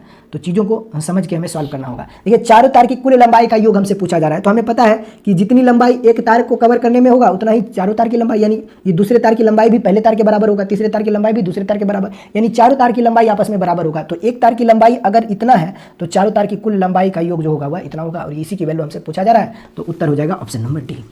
आइए आगे बढ़ते हैं क्वेश्चन नंबर 170 की ओर, 170 की ओर चलते हैं, 170 की ओर चलते हैं। यहाँ पर भी देखिए, ये भी ठीक ठाक सवाल है। सवाल में दिया गया है 3 सेंटीमीटर के किनारे वाले एक वर्ग के प्रत्येक कोने से 0.5 सेंटीमीटर के रेखाखंड को काट दिया गया था। कटे हुए हिस्से में एक शीर्ष है और परिधि। इस प्रकार बने अष्टकोण का क्षेत्रफल कितना होगा? यानी जो अष्टकोण बना है उस अष्टकोण की परिधि और उसका क्षेत्रफल कितना होगा, ये आप हमें मुझे बताइए, ये आपको पता करना है। ठीक ठाक सवाल है। अच्छा, इस सवाल में ना आप क्या कर सकते हो कि ऑप्शन हिट कर सकते हो। ऑप्शंस को ध्यान से देखेगा ना तो यहाँ पे ऑप्शंस में कुछ जो है ना सिमिलरिटी नहीं है। सबके स्क्वायर जो है वो वर्ग सेंटीमीटर में है, 8 8 8 है और 8.5 है। लेकिन जो पैरामीटर है ऑक्टागन का जो पैरीमीटर होगा, यानी जो परिधि होगा, उसकी लंबाई सभी जगह पे अलग अलग है। 10√2 सेंटीमीटर, 8 सेंटीमीटर, 8√2 सेंटीमीटर। तो अगर हम लोग परिधि निकाल लेते हैं तो क्षेत्रफल निकालने की जरूरत नहीं है, वहाँ से हम लोग ऑप्शन यूज करके उत्तर निकाल सकते हैं। देखिए कैसे सवाल को सॉल्व करते हैं। एक वर्ग है इस प्रकार से, और इस वर्ग की प्रत्येक भुजा की लंबाई सवाल में दिया गया है 3 सेंटीमीटर है। ठीक है, 3 सेंटीमीटर है। इस वर्ग की प्रत्येक भुजा की लंबाई 3 सेंटीमीटर है। कहा है इस वर्ग के प्रत्येक कोने से 0.5 सेंटीमीटर के रेखाखंड को काट दिया गया है। तो चलिए यहाँ से मैं चूंकि यहाँ से यहाँ 3 सेंटीमीटर है, तो मैं क्या करता हूँ, यहाँ से मैं एक 0.5 सेंटीमीटर का रेखाखंड काटता हूँ। यहाँ से भी मैं एक 0.5 सेंटीमीटर का रेखाखंड काटता हूँ, और यहाँ से भी मैं 0.5 सेंटीमीटर का एक रेखाखंड काटता हूँ, और यहाँ से भी मैं एक 0.5 सेंटीमीटर का रेखाखंड काट देता हूँ। ठीक है, आपसे ये पूछा जा रहा है कटे हुए हिस्से में एक शीर्ष है। ठीक है, कटे हुए हिस्से में एक शीर्ष है, तो आपसे पूछा जा रहा है परिधि और इस प्रकार बने अष्टकोण का क्षेत्रफल कितना होगा। यानी जो ये वाला हिस्सा आप देख रहे हो, जो रेड पार्ट वाला है, ध्यान से देखिएगा, यहाँ जो ऑक्टागन बन रहा है, यहाँ पर जो एक अष्टकोण बन रहा है, इस अष्टकोण की कुल परिधि आपको पता करना है एवं इसका कुल क्षेत्रफल कितना होगा, ये आप बताइए। यह जो ऑक्टागन बन रहा है, ध्यान से देखना है, ये जो रेड पार्ट वाला अष्टकोण बना है, इस अष्टकोण की परिधि और इसका क्षेत्रफल कितना होगा, यही हमसे सवाल में पूछा जा रहा है। एक बात मुझे बताइए, अगर ये पूरा 3 सेंटीमीटर है, अगर ये पूरा 3 सेंटीमीटर है और सवाल में बोला है 0.5 सेंटीमीटर का यहाँ पर क्या काटा जाता है, प्रत्येक कॉर्नर से 0.5 सेंटीमीटर का एक रेखाखंड काटा जाता है। तो ये वाला जो डिस्टेंस है ये भी हमारा 0.5 सेंटीमीटर होगा, एंड ये वाला जो डिस्टेंस होगा वह भी 0.5 होगा। ये वाला जो डिस्टेंस होगा वह भी 0.5, ये वाला जो डिस्टेंस होगा ये भी 0.5, ये भी 0.5, ये भी 0.5 एंड ये भी 0.5 सेंटीमीटर का एक रेखाखंड काटा गया है। ठीक है, ध्यान रखना है कि हमें चाहिए ये वाला जो ऑक्टागन बन रहा है, ध्यान दीजिएगा, यहाँ पर जो ऑक्टागन बन रहा है, यहाँ पर जो ऑक्टागन बन रहा है, ये वाला जो ऑक्टागन बन रहा है, इस ऑक्टागन का पैरीमीटर और इसका क्षेत्रफल अपने को मालूम करना है। मुझे एक बात सबसे पहले बताइए कि ये वाला डिस्टेंस कितना होगा। ये वाला डिस्टेंस आप कहोगे सर सिंपल सी बात है, ये पूरा 3 है, आधा सेंटीमीटर ये और आधा सेंटीमीटर ये, यानी पूरा 3 में से 1 सेंटीमीटर कट गया है, तो ये वाला डिस्टेंस जो होगा वह 2 सेंटीमीटर होगा। और अगर ये 2 सेंटीमीटर है तो ये भी हमारा 2 सेंटीमीटर होगा, क्योंकि ये भी वर्ग है और इसकी प्रत्येक भुजा 3 सेंटीमीटर है। आधा सेंटीमीटर इधर, आधा सेंटीमीटर इधर भी कटा है, तो ये भी 2 सेंटीमीटर होगा, ये भी 2 सेंटीमीटर होगा और ये भी हमारा 2 सेंटीमीटर होगा। ठीक है, कोई दिक्कत नहीं। अब मुझे चाहिए सिर्फ ये वाला डिस्टेंस, मुझे चाहिए सिर्फ ये वाला डिस्टेंस। मुझे क्या चाहिए, मुझे चाहिए सिर्फ ये वाला डिस्टेंस। ये कैसे पता चलेगा, तो हमें पता है जितना डिस्टेंस ये होगा उतना ये होगा, उतना ही ये हो जाएगा। तो आपको कैसा सिंपल सी है बात है, वर्ग है तो प्रत्येक कोण 90 डिग्री का होगा, और ये वाला डिस्टेंस 0.5 है और ये वाला डिस्टेंस 0.5 है, तो ये हमारा हाइपोटेनियस बन जाएगा समकोण त्रिभुज में। तो इस हाइपोटेनियस की लेंथ हम लोग आसानी से निकाल सकते हैं। एच की वैल्यू हो जाएगा इन दोनों के रूट अंडर इन दोनों का स्क्वायर का सम, ये हो जाएगा। यानी देखिए 0.5 का मतलब होता है 1/2, 1/2 का स्क्वायर यानी कि 1/4 और प्लस इसका स्क्वायर यानी 1/4, यही हो जाएगा। तो यहाँ से आप h की वैल्यू निकालोगे, यानी ये वाला डिस्टेंस आप निकालते हो, तो ये हो जाएगा कितना 2/4, यानी आप कह सकते हो √2/2, 4 का वर्गमूल हो जाएगा कितना 2। तो जब आप इसे काटोगे ना तो इसे आप कह सकते हो 1/√2, यानी हाइपोटेनियस की जो डिस्टेंस हो जाएगी, मतलब हम कह सकते हैं कि ये वाला जो डिस्टेंस आप निकालोगे, ये वाला डिस्टेंस, ये आप कह सकते हो ये हो जाएगा 1/√2। क्यों होगा ये मैंने आपको बता दिया है। अगर ये 1/√2 है तो ये भी हमारा 1/√2 होगा, ये भी हमारा 1/√2 होगा और ये भी हमारा 1/√2 हो जाएगा। ठीक है, तो यहाँ से पेरीमीटर सबसे पहले पता कीजिए, क्योंकि पेरीमीटर के जरिए हम लोग आंसर टिक कर सकते हैं। पेरीमीटर यानी इन सभी भुजाओं का योगफल। तो देखिए ये हमारा 2 है, ये भी 2 है, और ये भी 2 है, ये भी 2 है। तो सबसे पहले 2 2 वाले पार्ट को जोड़ लीजिए, 2 + 2 + 2 + 2 यानी कि 4 हो जाएगा। 2 + 2 + 2 + 2 कितना बार? 4 बार, प्लस 1/√2 कितना बार ऐड करना है? ये भी हमें 4 बार ऐड करना है। तो आप क्या कीजिए, इसे हम लोग लिख सकते हैं 4 × 1/√2 ऐसा करके लिख सकते हैं, इसमें कोई दिक्कत नहीं है। ठीक है, तो ये हो जाएगा पेरीमीटर कितना हो जाएगा? 2 + 2 4, 2 6 2 8 8, अब प्लस ये हो जाएगा कितना? √2 हो जाएगा, यही होगा ना √2। √2 से अगर आप 4 को काटते हो तो 2√2 होगा ना कि ये हो जाएगा 2√2। तो पेरीमीटर अपने को मिल गया है कितना? 8 + 2√2। तो देख लीजिए किस ऑप्शन में पेरीमीटर 8 + 2√2 आ रहा है। तो आप कहोगे एक ही ऑप्शन में आ रहा है, ऑप्शन नंबर डी, और यही सवाल का उत्तर होगा। अगर पेरीमीटर इतना है तो इस ऑक्टागन का एरिया जो आ जाएगा वह कितना आ जाएगा? 8.5 सेंटीमीटर, 8.5 स्क्वायर सेंटीमीटर होगा। एरिया कैसे मिलेगा ये बताइए। तो आप कहोगे इस वर्ग के क्षेत्रफल में से इस चारों पार्ट का क्षेत्रफल आप माइनस कर दीजिए तो ऑक्टागन का एरिया मिल जाएगा। निकाल देते हैं ऑक्टागन का एरिया। यहाँ पे इस ऑक्टागन यानी इस अष्टकोण का जो क्षेत्रफल हो जाएगा वह कितना हो जाएगा? इसका जो एरिया हो जाएगा यानी जो ऑक्टागन है इसका जो क्षेत्रफल होगा वह कितना हो जाएगा? तो कुछ नहीं करना है, बस इस वर्ग के क्षेत्रफल में से इस चारों वाला जो छोटा वाला ट्रायंगल है इसके एरिया को हमें माइनस करना है। तो चूंकि ये वर्ग है तो वर्ग का क्षेत्रफल होता है भुजा का स्क्वायर। तो भुजा की लंबाई 3 है तो वर्ग पूरे बड़े वाले वर्ग का क्षेत्रफल इतना होगा। अब इसमें से इन चारों छोटे वाले ट्रायंगल के एरिया को हमें माइनस करना है। अब एक ट्रायंगल का एरिया कितना होगा? चूंकि ट्रायंगल जो है वह समकोण है, तो समकोण समद्विबाहु त्रिभुज है, तो इसका क्षेत्रफल हो जाएगा 1/2 गुने दोनों छोटी भुजाओं का गुणनफल, यानी 1/2 गुने 1/2। तो इसका क्षेत्रफल हो जाएगा 1/8 घन से 1/8 वर्ग सेंटीमीटर। अगर एक त्रिभुज का क्षेत्रफल 1/8 वर्ग सेंटीमीटर है और ऐसा का इसमें 4 गो त्रिभुज है तो इस चारों त्रिभुज का जो क्षेत्रफल हो जाएगा वह होगा 4 × 1/8 वर्ग सेंटीमीटर। तो इस ऑक्टागन का क्षेत्रफल जो होगा वह इतना होगा। इस वर्ग के क्षेत्रफल में से इस चारों छोटे वाले ट्रायंगल के एरिया को जब आप माइनस करोगे तो इस ऑक्टागन का क्षेत्रफल इतना हो जाएगा, यानी इस अष्टकोण का क्षेत्रफल हो जाएगा इतना। वर्ग की भुजा की लंबाई 3 सेंटीमीटर है तो वर्ग का क्षेत्रफल 9 वर्ग सेंटीमीटर। अब इस वर्ग के क्षेत्रफल में से इस चारों छोटे वाले त्रिभुज के क्षेत्रफल को माइनस करना है। तो एक त्रिभुज का क्षेत्रफल 1/8 वर्ग सेंटीमीटर है और इस वर्ग में के अंदर 4 गो छोटा त्रिभुज है तो चारों छोटे वाले त्रिभुज का कुल क्षेत्रफल इतना। तो वर्ग के क्षेत्रफल में से चारों छोटे वाले त्रिभुज के क्षेत्रफल को माइनस करोगे तो यहाँ से आपको मिल जाएगा इस ऑक्टागन का एरिया। तो यहाँ से आप कह सकते हो कि ऑक्टागन का जो एरिया हो जाएगा वह होगा 9 माइनस ये हो जाएगा कितना? 4 दूना 8, यानी 9 माइनस 1/2 यानी कि हम इसे कह सकते हैं 0.5। तो यहाँ से उत्तर आ जाएगा 8.5 स्क्वायर सेंटीमीटर। यानी कि इस समकोण ये जो अष्टकोण बना है, ये जो अष्टकोण बना है, इस अष्टकोण का जो क्षेत्रफल हो जाएगा वह 8.5 वर्ग सेंटीमीटर होगा। और ये तुम्हारा उत्तर है ऑप्शन नंबर डी। तो हमने ऑक्टागन का एरिया भी निकाल दिया, पेरीमीटर भी हमने निकाल दिया। लेकिन सवाल अगर एग्जाम में होता तो आप सिर्फ ऑप्शन देख के पेरीमीटर निकाल दीजिए एंड आंसर निकाल सकते हो। और इतना करने की कोई ज़रूरत नहीं होता है, लेकिन चीज़ों को हमें एक्सप्लेन करना होता है बारीकी से, इसलिए हमें ध्यान से चीज़ों को सॉल्व करना होता है। आइए आगे बढ़ते हैं क्वेश्चन नंबर 171 के साथ। क्वेश्चन नंबर 171 को देखिएगा। कहा है एक वर्ग का क्षेत्रफल उसके प्रत्येक विकर्ण का संख्यात्मक मान के आधे के बराबर है, यानी एक वर्ग के क्षेत्रफल का संख्यात्मक मान उसके प्रत्येक विकर्ण के संख्यात्मक मान के आधे के बराबर है। तो विकर्ण का संख्यात्मक मान कितना होगा ये बताइए। देखिए वर्ग का क्षेत्रफल 171 है ना, ये छोटे छोटे सवाल हैं। इससे कहा वर्ग का जो क्षेत्रफल है, वर्ग की भुजा की लंबाई a है तो वर्ग का क्षेत्रफल इतना होगा। वर्ग के क्षेत्रफल का जो संख्यात्मक मान है उसके प्रत्येक विकर्ण के संख्यात्मक मान, अब बताइए जिस वर्ग की भुजा की लंबाई a है उस वर्ग का क्षेत्रफल इतना होगा और उस वर्ग का विकर्ण जो होगा वह √2 × a होगा। उस वर्ग के क्षेत्रफल का संख्यात्मक मान जो है वह उसी वर्ग के विकर्ण के आधे के बराबर है, ऐसा सवाल में दिया गया है। तो हम कह सकते हैं कि अगर a² बराबर √2 × a/2 है तो 2a² बराबर हो जाएगा √2 × a, यही होगा। तो वर्ग की भुजा की लंबाई आपसे पूछा है क्या, विकर्ण का संख्यात्मक मान कितना होगा, ठीक है।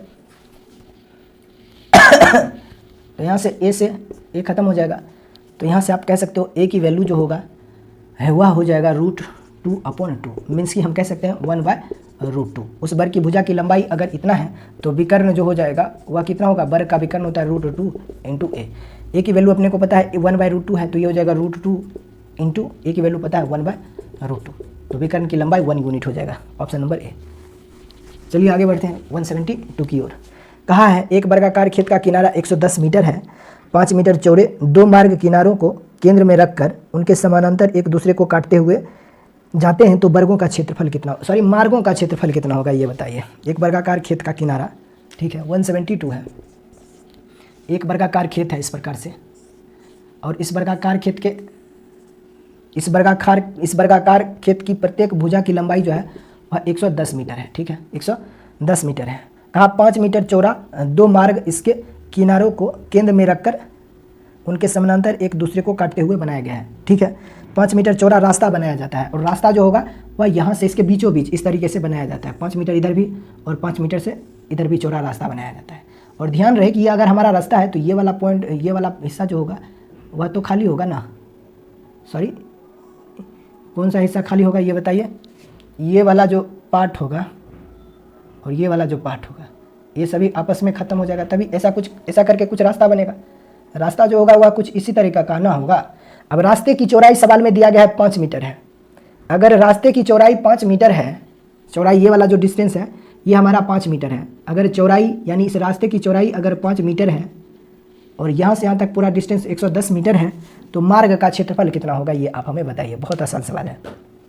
एक बात मुझे बताइए सबसे पहले कि यहाँ से यहाँ तक 110 है तो मुझे ये बताइए ये वाला डिस्टेंस जो होगा यहाँ से यहाँ तक ये भी 110 होगा, ये भी 110 होगा। तो यहाँ पर जो मार्ग बन रहा है यहाँ से यहाँ तक ये एक आयत का निर्माण करेगा जिसमें यहाँ से यहाँ तक की लंबाई 110 मीटर है, ये लंबाई 110 मीटर है और ये वाला जो चौड़ाई होगा वह 5 मीटर का होगा, ये वाला चौड़ाई जो होगा वह 5 मीटर होगा। तो इस मार्ग का क्षेत्रफल कितना होगा ये बताइए। अच्छा, जितना इस मार्ग का क्षेत्रफल होगा उतना ही इस मार्ग का क्षेत्रफल हो जाएगा। तो मुझे चाहिए मार्ग का क्षेत्रफल, हमें चाहिए क्या, मार्ग का क्षेत्रफल चाहिए, अपने को चाहिए मार्ग का क्षेत्रफल। तो आप क्या करोगे, कैसे निकालोगे? आप कहोगे सर सिंपल सी बात है मार्ग का क्षेत्रफल अगर आपसे पूछा जा रहा है तो आप क्या करो कि मार्ग जो है वह आयताकार है और ध्यान रहे कि जितना क्षेत्रफल इस मार्ग का होगा उतना ही क्षेत्रफल इस मार्ग का होगा। ठीक है, तो मार्ग जो है वह आयताकार है, लंबाई 110 मीटर है, चौड़ाई 5 मीटर है, तो मार्ग का क्षेत्रफल हो जाएगा 100 लंबाई गुने चौड़ाई, तो एक मार्ग का क्षेत्रफल इतना हो जाएगा, एक मार्ग का क्षेत्रफल इतना हो जाएगा। और इसमें कितने मार्ग हैं, 2 मार्ग है, तो 2 मार्ग का क्षेत्रफल कुल इतना हो जाएगा। लेकिन ध्यान रहे कि एक बार तो यहाँ से यहाँ तक आपने कुल मार्ग का क्षेत्रफल निकाल दिया और यहाँ से भी एक बार का पूरे मार्ग का क्षेत्रफल आपने निकाल दिया। तो यहाँ पर जो एक स्क्वायर बनेगा, यहाँ पर जो एक स्क्वायर बनेगा जिसकी चौड़ाई 5 मीटर, ये भी 5 मीटर है और ये भी 5 मीटर है, इसका क्षेत्रफल इसके कुल क्षेत्रफल में से आपको माइनस करना होगा क्योंकि मार्ग के क्षेत्रफल को आपने 2 बार ले लिया है। एक बार इधर से भी ले लिया है, यानी यहाँ पर जो स्क्वायर बनेगा ये वाला, इसको आपने 2 बार काउंट कर लिया है। एक बार इधर से भी आपने ले लिया है इस हिस्से का क्षेत्रफल और एक बार इधर से भी आपने जब इस मार्ग का क्षेत्रफल निकाल दिया है तो यहाँ पर जो क्षेत्रफल बनेगा इस हिस्से का जो 5 मीटर भुजा वाला एक वर्ग बन रहा है, इस वर्ग के क्षेत्रफल को 2 बार आपने काउंट कर लिया, एक बार इधर से भी और एक बार इधर से भी। तो आपको क्या करना है, बस इसमें से एक बार इस वर्ग के क्षेत्रफल को माइनस करना है जिसकी भुजा की लंबाई 5 है, तो वर्ग का क्षेत्रफल इतना हो जाएगा, बस इतना करना है। यानी इस मार्ग के यहाँ पर जो वर्ग बन रहा था इस वर्ग के क्षेत्रफल को आपको माइनस करना है, तो वर्ग का क्षेत्रफल हो जाएगा भुजा का स्क्वायर। बस कुछ नहीं करना है, आप इसे सॉल्व कर दीजिए। तो यहाँ हो जाएगा 110 गुने 10 यानी ये हो जाएगा 1100 और 1100 में से 25 को जब आप माइनस करोगे तो 1075 वर्ग मीटर हो जाएगा। रास्ते का क्षेत्रफल 1075 वर्ग metre, option number C. Option number C इस सवाल का उत्तर है। बहुत आसान सवाल है, इस तरह के सवाल परीक्षाओं में बार बार पूछे जाते हैं। अब देखिए चूंकि ये सवाल पहली बार आ रहा है लगातार, अभी हम जब सवालों को सॉल्व कर रहे हैं मेंसुरेशन में तो कुछ सवाल जो है वो पहली बार आ रहा है तो इसलिए उसे एक्सप्लेन करने में समय लग रहा है। अब देखिए ऐसा ही सवाल अगर आगे आएगा तो वहाँ पर ज़्यादा एक्सप्लेनेशन की जरूरत नहीं होगी। आगे बढ़ते हैं क्वेश्चन नंबर 173 की ओर। 173 को देखिएगा यहाँ पे सवाल दिया गया है कि 30 मीटर लंबा 22 मीटर चौड़ा एक आयताकार पार्क में 2 मीटर चौड़े 2 फुटपाथ हैं, एक उत्तर से दक्षिण की ओर और दूसरा पूरब से पश्चिम की ओर। वे दोनों एक दूसरे को पार्क के मध्य में काटते हैं। यदि मार्ग बनाने की लागत 15 रुपया प्रति वर्ग मीटर हो तो मार्ग निर्माण की कुल लागत कितनी होगी? बस सिंपल सी बात है, मार्ग का क्षेत्रफल निकाल दीजिए, प्रति वर्ग मीटर खर्चा दे ही रखा है। यदि मार्ग बनाने की लागत 15 रुपया प्रति वर्ग मीटर हो तो मार्ग निर्माण की कुल लागत कितनी हो जाएगी? बस कुछ नहीं करना है, मार्ग बनाने की प्रति वर्ग मीटर खर्च दे रखा है 15 रुपया। यहाँ पर मार्ग जो है वह आयताकार बनेगा, 2 मीटर लंबा 2 मीटर चौड़ा और लंबाई आपको दे ही रखा है। तो यहाँ से पहले रास्ते का क्षेत्रफल निकाल दीजिए। तो कुछ नहीं करना है, 2 बार मार्ग। अच्छा ध्यान रखना है कि यहाँ पर जो रास्ता बनेगा उसमें लंबाई चौड़ाई डिफरेंट हो जाएगा क्योंकि आयताकार है, पिछले बार वर्गाकार था तो इसलिए लंबाई चौड़ाई समान हो रहा था। यहाँ पर जो मार्ग बनेगा वह आयताकार है, देखिएगा एक आयताकार जगह है, ठीक है। इसकी लंबाई 30 मीटर है, ठीक है, लंबाई 30 मीटर है और चौड़ाई 22 मीटर है, ठीक है। अब इसके बीचों बीच 2 रास्ते बनाए जाते हैं, ठीक है, एक दूसरे के समानांतर 2 रास्ते बनाए जाते हैं। यहाँ से एक रास्ता बनाया जाएगा इस प्रकार से, रास्ते की चौड़ाई 2 मीटर होगी और इधर से भी एक रास्ता बनाया जाता है इसके बीचों बीच, ठीक है। रास्ते की चौड़ाई जो है वह 2 मीटर है, ठीक है। अच्छा यहाँ से आप इसको कट कर दीजिए और यहाँ से भी आप इसे कट कर दीजिए, इधर भी आप कट कर दीजिए और इधर भी आप इसे कट कर दीजिए, ठीक है। बोला गया है कि मार्ग बनाने का जो लागत है प्रति वर्ग मीटर मार्ग बनाने का जो लागत है वह 15 रुपया है। तो मार्ग बनाने में कुल कितना खर्च होगा ये आप हमें बताइए। तो सबसे पहले तो हमें मार्ग का कुल क्षेत्रफल निकालना होगा। तो मार्ग का कुल क्षेत्रफल कितना होगा? अच्छा, ये रास्ते की जो चौड़ाई है ना वो अपने को सवाल में दिया गया है 2 मीटर है। ध्यान रखना है, ये वाला जो डिस्टेंस है ये 2 मीटर है, ये वाला जो डिस्टेंस है वह 2 मीटर है, ये भी हमारा 2 मीटर है। ये अपने को सवाल में दिया गया है 2 मीटर है। तो सबसे पहले तो रास्ते का क्षेत्रफल चाहिए।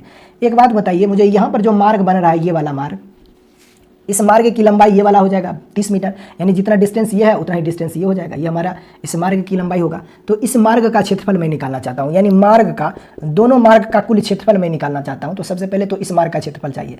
मार्ग का कुल क्षेत्रफल अगर मैं निकालना चाहता हूँ तो इस मार्ग का क्षेत्रफल कितना होगा? तो चौड़ाई 2 मीटर है और लंबाई 30 मीटर है। तो मार्ग आयताकार है तो आयत का क्षेत्रफल होता है लंबाई गुने चौड़ाई। तो इस मार्ग का कुल क्षेत्रफल इतना होगा। अब मुझे चाहिए इस मार्ग का क्षेत्रफल।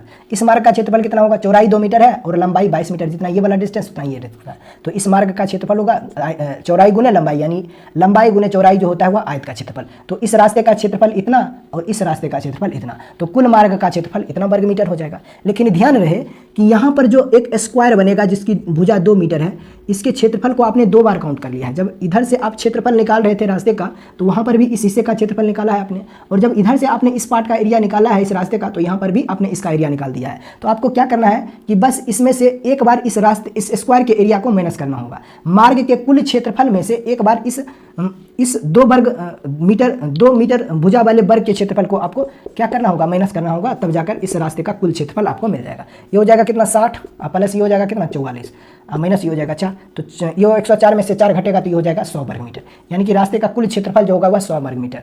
रास्ते का कुल क्षेत्रफल अगर 100 वर्ग मीटर है और प्रति वर्ग मीटर रास्ता बनाने में खर्चा 15 रुपया है, तो रास्ता बनाने में कुल खर्च जो आएगा वह कितने का आएगा ये बताइए। 1 वर्ग मीटर में रास्ता बनाया जाता है तो उसका कुल खर्च जो है वह 15 रुपया है। तो 100 वर्ग मीटर में रास्ता बनाया जाए तो उसका कुल खर्चा जो होगा वह कितना हो जाएगा? 15 गुने 100, यानी कि 1500 रुपया। और यही सवाल का उत्तर होगा। देख लीजिए कहाँ पे ऑप्शन है, ऑप्शन नंबर डी इस सवाल का उत्तर है। चलिए आगे बढ़ते हैं क्वेश्चन नंबर 174 की ओर। क्वेश्चन नंबर 174 को देखिएगा। सवाल में दिया गया है, फिर से वही सवाल है, किसी घन के किनारे की लंबाई का योग एक वर्ग के परिमाप के 2 गुने के बराबर है। यदि घन के आयतन का संख्यात्मक मान वर्ग के क्षेत्रफल के बराबर है तो वर्ग के परिमाप कितना होगा? ऐसे सवाल हम लोगों ने पीछे सॉल्व कर रखा है। 174 को देखिएगा। हमें पता है कि घन में कुल 12 किनारे होते हैं और प्रत्येक किनारे की लंबाई आपस में समान होती है। एक किनारे की लंबाई अगर a यूनिट है तो 12 किनारों की कुल लंबाई का योग जो होगा वह 12a हो जाएगा। इस घन के किनारे की लंबाई का कुल योग जो है वह एक वर्ग के परिमाप के 2 गुने के बराबर है। तो मैं मान लेता हूँ एक वर्ग है जिसकी प्रत्येक भुजा की लंबाई b यूनिट है, तो उस वर्ग का परिमाप जो होगा वह इतना होगा। तो वर्ग के परिमाप का जो 2 गुना होगा वह उस घन के किनारे की कुल लंबाई का योगफल होगा। ऐसा सवाल में दिया गया है। घन के किनारे की लंबाई का कुल योग जो है वह एक वर्ग के परिमाप के 2 गुनी है, ऐसा सवाल में दिया गया है। ठीक है, तो यहाँ से आप a की वैल्यू v के फॉर्म में निकाल दीजिए। यहाँ से हो जाएगा a बराबर हो जाएगा 4b × 2/12, ऐसा हो जाएगा। यहाँ से 4 तिया 12 हो जाएगा, मीन्स कि a की वैल्यू आपको मिल गया है 2b/3। अगर a की वैल्यू 2b/3 है मतलब उस घन की भुजा की लंबाई इतनी है, तो सवाल में बोला गया है कि घन का जो आयतन है वह वर्ग के क्षेत्रफल के बराबर है। घन का आयतन वर्ग के क्षेत्रफल के बराबर है। तो घन का जो आयतन है वह कितना हो जाएगा? भुजा का क्यूब हो जाएगा। भुजा का घन जो होता है वही उस घन का आयतन होता है। तो घन का आयतन इतना, यानी कि उस क्यूब का जो वॉल्यूम है वह वर्ग के क्षेत्रफल के बराबर है। तो वर्ग का क्षेत्रफल कितना होगा? जिसकी भुजा आपने भी माना है तो वर्ग का क्षेत्रफल इतना। तो घन का आयतन जो है वह वर्ग के क्षेत्रफल के बराबर है। इसे जब आप आगे सॉल्व करोगे तो ये हो जाएगा 8b³/27 इक्वल टू ये हो जाएगा b² से ये b² खत्म होगा, यानी b की पावर 2 से इधर b की पावर 2 खत्म हो जाएगा, तो यहाँ पर b की पावर 1 बचेगा। तो यहाँ से आप b की वैल्यू निकालोगे, 27 इधर आके मल्टीप्लाई होगा 1 के साथ, तो ये हो जाएगा 27/8 यूनिट। 27/8 यूनिट, और यही सवाल का उत्तर है। देख लीजिए कौन सा ऑप्शन दिया गया है, 27/8 है।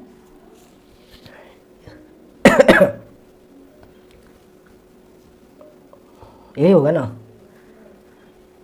क्या दिया गया है?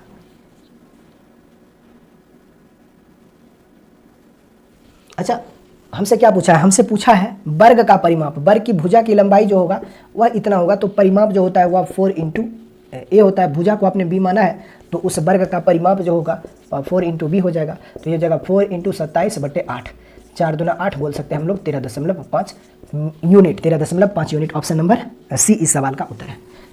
आगे बढ़ते हैं क्वेश्चन नंबर 175 की ओर। देखिएगा क्वेश्चन नंबर 175, कहा एक वर्ग की घूर्णी समरूपता का कर्म क्या होगा? तो एक वर्ग की घूर्णी समरूपता का कर्म जो होता है वह 4 होता है। ध्यान रखना है कि कोई भी ऐसा फिगर जिसकी भुजाएं और कोण बराबर हो तो उसका अगर घूर्णी समरूपता अगर निकालना होगा तो बस आपको क्या करना है, ये देखना है कि वह फिगर कितने डिग्री का एंगल बना रहा है। जैसे वर्ग जो होता है वह कुल मिलाकर 360 डिग्री का कोण बनाता है। वर्ग की सभी भुजाएं आपस में बराबर होती है और प्रत्येक कोण 90 डिग्री के बराबर होता है। तो एक कोण से उसके कुल कोण को आपको डिवाइड कर देना है, तो यहाँ से घूर्णी समरूपता की संख्या निकल के आ जाती है। ऑप्शन नंबर सी इस सवाल का उत्तर हो जाएगा। जैसे समबाहु त्रिभुज की अगर मैं बात करूँ तो समबाहु त्रिभुज की प्रत्येक कोण जो होते हैं वह 60-60 डिग्री का होता है, प्रत्येक भुजाएं आपस में बराबर होती है और त्रिभुज जो होता है वह कुल मिलाकर कितने डिग्री का कोण बनाता है, 180 डिग्री का कोण बनाता है। तो मुझे जानना है कि समबाहु त्रिभुज की समरूपता की संख्या कितनी होगी, घूर्णी समरूपता की संख्या क्या होगी। तो उसके कुल कोण को एक एंगल से डिवाइड कर देना है, तो समबाहु त्रिभुज की घूर्णी की समरूपता संख्या निकल के आ जाएगी। कितना, 3 आ जाएगा। यानी 3 बार उसको जब क्लॉकवाइज घुमाओगे ना तो वह अपने सही जगह पे आ जाएगा। घूर्णी समरूपता का मतलब क्या होता है, जैसे अगर ये हमारा एक वर्ग है, अगर ये हमारा वर्ग है तो इसको जब आप क्लॉकवाइज ऐसे रोटेट करोगे तो 4 बार इसे आप घुमाते हो ना तो यह अपने सही जगह पे आ जाता है। यानी जैसे अभी है वैसे ही अभी आपको कब दिखेगा, जब इसे 4 बार घुमाओगे। एक बार अगर इसे 90 डिग्री पर लेके जाओगे तो ये हिस्सा ऊपर आ जाएगा, ये हिस्सा नीचे आ जाएगा, है कि नहीं है। सिमिलरली फिर एक बार 90 डिग्री पर घुमाओगे तो ये हिस्सा ऊपर चला जाएगा, ये हिस्सा इधर आ जाएगा। फिर एक बार 90 डिग्री पर घुमाओगे तो ये 270 पर ये इधर आ जाएगा, ये हिस्सा इधर आ जाएगा। फिर एक बार 90 पर घुमाओगे 360 डिग्री पर तो ये हिस्सा जहां पर पहले था वहीं पे पहले आ जाएगा। तो ऐसे हम लोग घूर्णी समरूपता की संख्या निकालते हैं। ठीक है, इस पर मैं एक कंप्लीट वीडियो बनाने वाला हूं कि घूर्णी समरूपता की संख्या हम लोग कैसे निकाल सकते हैं, आयत की, वर्ग की या फिर कोई भी ऐसा फिगर। ठीक है, हर फिगर की घूर्णी समरूपता की संख्या नहीं पूछा जा सकता है। वृत्त की घूर्णी समरूपता की संख्या अनंत होती है क्योंकि उसके एंगल 360 डिग्री होते हैं और वो जो होता है वो पॉइंट से बना हुआ होता है। तो उसको आप किधर भी कितना भी एंगल घुमा दीजिएगा तो जैसे वो अभी दिख रहा है वैसे ही आपको दिखेगा। तो वृत्त की घूर्णी समरूपता अनंत होती है, ये आपसे नहीं पूछा जा सकता है। कोई ऐसी फिगर की भी घूर्णी समरूपता नहीं पूछा जा सकता है जिसके एंगल और साइड के बीच कोई रिलेशन ना हो, ध्यान रखना है। तो इस पर एक वीडियो आने वाला है, वहाँ पे आप देख लीजिएगा। क्वेश्चन नंबर 175 का आंसर ऑप्शन नंबर सी। 176 की ओर बढ़ते हैं। यहाँ पे क्या दे रखा है, कहा है एक वर्ग का क्षेत्रफल ज्ञात कीजिए जिसके विकर्ण की लंबाई 12 सेंटीमीटर का आधा है। ये सवाल आपको खुद से करना है। आइए आगे बढ़ते हैं क्वेश्चन नंबर 177 की ओर। सवाल में दिया गया है कि एक वर्गाकार मैदान का क्षेत्रफल इतना वर्ग मीटर है। एक महिला को 4√2 मीटर पर सेकंड की दर से मैदान को विकर्णता यानी कि तिरछे तौर पर पार करने में कितना समय लगेगा। यानी एक वर्गाकार मैदान है जिसका क्षेत्रफल सवाल में दिया गया है इतना वर्ग मीटर है। उस वर्गाकार मैदान के विकर्ण को अगर कोई औरत 4√2 मीटर पर सेकंड की दर से पार करना चाहेगी तो उससे कुल कितना समय लगेगा, यही आपसे पूछा जा रहा है। तो चीज़ों को आप खुद से सॉल्व कर लीजिएगा। ऐसे सवाल हम लोगों ने पीछे सॉल्व किया है। क्वेश्चन नंबर 178 को देखिएगा, कहा है एक घन के किनारे की लंबाई का कुल योग एक वर्ग के परिमाप के आधे के बराबर है यदि घन का आयतन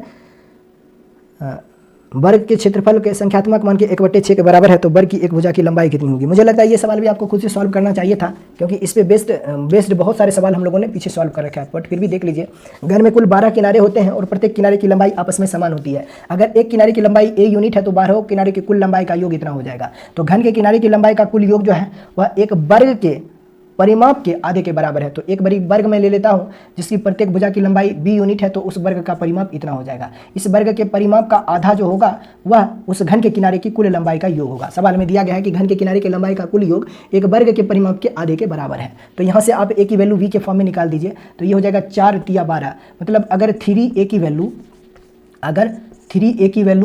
1/2 के इक्वल है तो यहाँ से a की वैल्यू 1/6 के इक्वल हो जाएगा।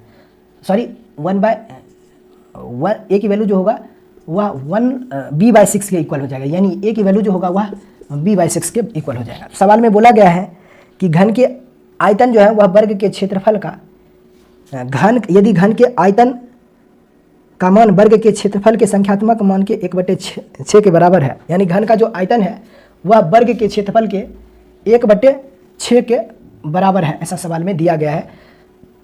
तो वर्ग की भुजा की लंबाई कितनी होगी। तो घन का आयतन सबसे पहले निकालते हैं। देखिए ये उस घन की भुजा की लंबाई होगी तो घन का आयतन होगा b³ / 6 यानी कि 216। ठीक है, इस घन का आयतन जो है वह उस वर्ग के क्षेत्रफल के 1/6 गुने के बराबर है। तो वर्ग की भुजा की लंबाई b है तो वर्ग का क्षेत्रफल भुजा का स्क्वायर होगा। तो वर्ग का क्षेत्रफल का 1/6 जो है वह उस घन के आयतन के बराबर होगा, ऐसा सवाल में दिया गया है। तो यहाँ से स्क्वायर से एक स्क्वायर कटेगा तो यहाँ पर b की पावर 1 मिलेगा।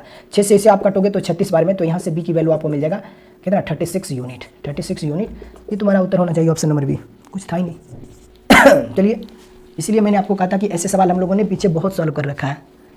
आगे बढ़ते हैं क्वेश्चन नंबर 180 की ओर। क्वेश्चन नंबर 80 देखिएगा, कहा एक वर्गाकार का क्षेत्रफल इतना वर्ग मीटर है तो इसकी प्रत्येक भुजा की लंबाई निकालिए। खुद से सॉल्व कीजिए। क्वेश्चन नंबर 181 को देखिएगा, मुझे लगता है ये सवाल आपको बताना होगा। हाँ, क्वेश्चन नंबर 181 को देखिएगा। क्वेश्चन नंबर 181 को देखिएगा, बहुत आसान सवाल है। सवाल में दिया गया एक वर्गाकार पार्क है। इस प्रकार से एक वर्गाकार पार्क है जिसकी प्रत्येक भुजा की लंबाई अपने को दिया गया है 25 मीटर है। अब ये वर्गाकार है तो प्रत्येक भुजा की लंबाई 25 मीटर है। इस वर्गा पार्क के और इसके केंद्र से गुजरने वाले 2.2 मीटर चौड़े दो पथ हैं। यानी यहाँ से भी एक 2.2 मीटर चौड़ा रास्ता खोला गया है, यहाँ से भी 2.2 मीटर चौड़ा एक रास्ता खोला गया है, और इधर से भी 2.2 मीटर चौड़ा का एक रास्ता खोदा गया है। इधर से भी 2.2 मीटर का एक चौड़ा और इधर से भी 2.2 मीटर चौड़ाई का एक रास्ता निकाला गया है। कहा इस रास्ते पर बजरी बिछाने का जो खर्च है प्रति वर्ग मीटर 100 रुपया है। यहाँ पर कुछ प्रिंट दे रखा है सवाल में, तो यहाँ पे आप लिख दीजिएगा प्रति वर्ग मीटर बजरी बिछाने का जो खर्चा है वह 100 रुपया है। ये सवाल में दिया गया है। तो कुल क्षेत्रफल पर यानी रास्ते के कुल क्षेत्रफल पर अगर बजरी बिछाया जाए तो उसका कुल लागत कितना होगा, ये आप हमें बताइए। तो सबसे पहले रास्ते का क्षेत्रफल अपने को जानना है, तो रास्ते का क्षेत्रफल निकाल दीजिए। हमें पता है ये वाला डिस्टेंस जो है वह 2.2 मीटर है। सिमिलरली ये वाला जो डिस्टेंस है ये भी 2.2 मीटर है, ये भी हमारा 2.2 मीटर होगा। तो यहाँ से एक आयत बनेगा। मार्ग का क्षेत्रफल आप निकाल दीजिए। मार्ग का क्षेत्रफल जो होगा, मार्ग का जो क्षेत्रफल हो जाएगा ये वाला डिस्टेंस, अच्छा जितना क्षेत्रफल इसका होगा उतना ही क्षेत्रफल इसका भी होगा, क्योंकि ये वर्गाकार है। चौड़ाई दोनों जगह पर रास्ते की समान ही है, तो रास्ते का क्षेत्रफल जितना इसका होगा उतना ही इसका हो जाएगा। तो आप एक रास्ते का क्षेत्रफल निकाल के उसमें 2 से मल्टीप्लाई करके यहाँ पर जो स्क्वायर बनेगा उसका एरिया आप माइनस कर दीजिए। तो रास्ते का क्षेत्रफल हो जाएगा, आयताकार है रास्ता तो लंबाई गुने चौड़ाई यानी 25 गुने 2.2। एक रास्ते का क्षेत्रफल इतना है और इसमें ऐसा का 2 रास्ता बन रहा है, तो दोनों रास्तों का कुल क्षेत्रफल इतना हो जाएगा। अब बताइए, एक बार यहाँ पर जो वर्ग बन रहा है उसको आपने 2 जगह पे काउंट किया। एक बार इधर से जब आप रास्ते का क्षेत्रफल निकाल रहे थे तो इस वाले हिस्से का आपने क्षेत्रफल ऑलरेडी निकाल रखा है। अब जब इधर से आपने निकाला है तो एक बार फिर से आपने इस हिस्से का क्षेत्रफल निकाल दिया है। तो इसमें से कुल क्षेत्रफल में से यहाँ पर जो एक स्क्वायर बनेगा, यहाँ पर जो स्क्वायर बनेगा जिसकी चौड़ाई 2.2 मीटर होगी, उसके क्षेत्रफल को आपको माइनस करना होगा। यानी इसमें से कुल क्षेत्रफल, रास्ते के कुल क्षेत्रफल में से 2.2 मीटर के भुजा वाले वर्ग के क्षेत्रफल को आपस में माइनस कर देना है, तो रास्ते का क्षेत्रफल आपको मिल जाएगा। ये हो जाएगा कितना, 25 गुने 4.4 माइनस ये हो जाएगा 22 का स्क्वायर होता है कितना, 484, यानी कि इसे हम लोग बोल सकते हैं 4.84। ऐसा ही होगा ना, 4.84, ठीक है 4.84। अब ये हो जाएगा कितना, 25 चौका 100,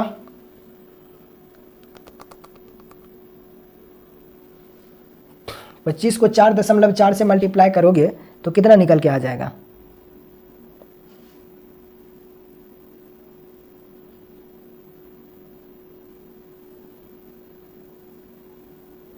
यहाँ से रास्ते का क्षेत्रफल निकल के आ जाएगा।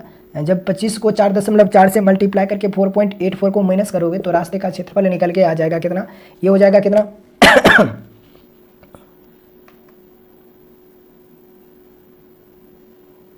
25 गुना 4.4, ये हो जाएगा कितना 110, ऐसा ही कुछ होगा। 110 में से 4.84 को माइनस करोगे तो ये बना देगा आपको 105.16, ऐसा ही हो जाएगा। यानी रास्ते का कुल क्षेत्रफल जो हो जाएगा वह इतना वर्ग सेंटीमीटर होगा, इतना वर्ग मीटर होगा। रास्ते का कुल क्षेत्रफल जो होगा वह इतना वर्ग मीटर होगा। अब इसी रास्ते पर हमें बजरी बिछाना है जिसकी लागत प्रति वर्ग मीटर 100 रुपया है। यानी 1 वर्ग मीटर पर बजरी बिछाते हो तो उसके बदले में 100 रुपया आपको मजदूरी देना होगा, या फिर 100 रुपया उस बजरी की लागत होगी। तो इतने वर्ग मीटर पर बजरी बिछाने का कुल खर्चा जो हो जाएगा वह कितना हो जाएगा, 1 वर्ग मीटर पर बजरी बिछाने का कुल खर्च 100 रुपया है, तो 105.16 वर्ग मीटर पर बजरी बिछाने का कुल खर्चा जो हो जाएगा वह इतना होगा। 100 से जब इसमें आप मल्टीप्लाई करोगे तो ये हो जाएगा 10,560 रुपया। यानी इतना वर्ग मीटर पर बजरी बिछाने का कुल खर्च हो जाएगा 10,560 रुपया। कौन सा ऑप्शन दिया गया है? Option number D is the right answer. Option number D is the right answer. Option number D is the right answer. आगे बढ़ते हैं क्वेश्चन नंबर 182 की ओर। देखिएगा कहा है एक चौकाने का क्षेत्रफल क्या होगा जिसके विकर्ण की लंबाई 4 सेंटीमीटर। मतलब एक वर्ग का क्षेत्रफल कितना होगा जिसके विकर्ण की लंबाई 4 सेंटीमीटर है। तो बताइए √2 × a अगर 4 सेंटीमीटर है तो वहाँ से वर्ग की भुजा की लंबाई निकाल दीजिए एंड उसका एरिया निकाल दीजिए, उत्तर आ जाएगा 8 सेंटीमीटर, ऑप्शन नंबर बी। तो दोस्तों आज की इस वीडियो में हम लोगों ने टाइप 4 को कंप्लीट कर लिया है। जो नेक्स्ट सेशन होगा हमारा वहाँ पर हम लोग टाइप 5 को शुरू करने वाले हैं। फिर मिलते हैं नेक्स्ट सेशन में, तब तक के लिए बाय बाय।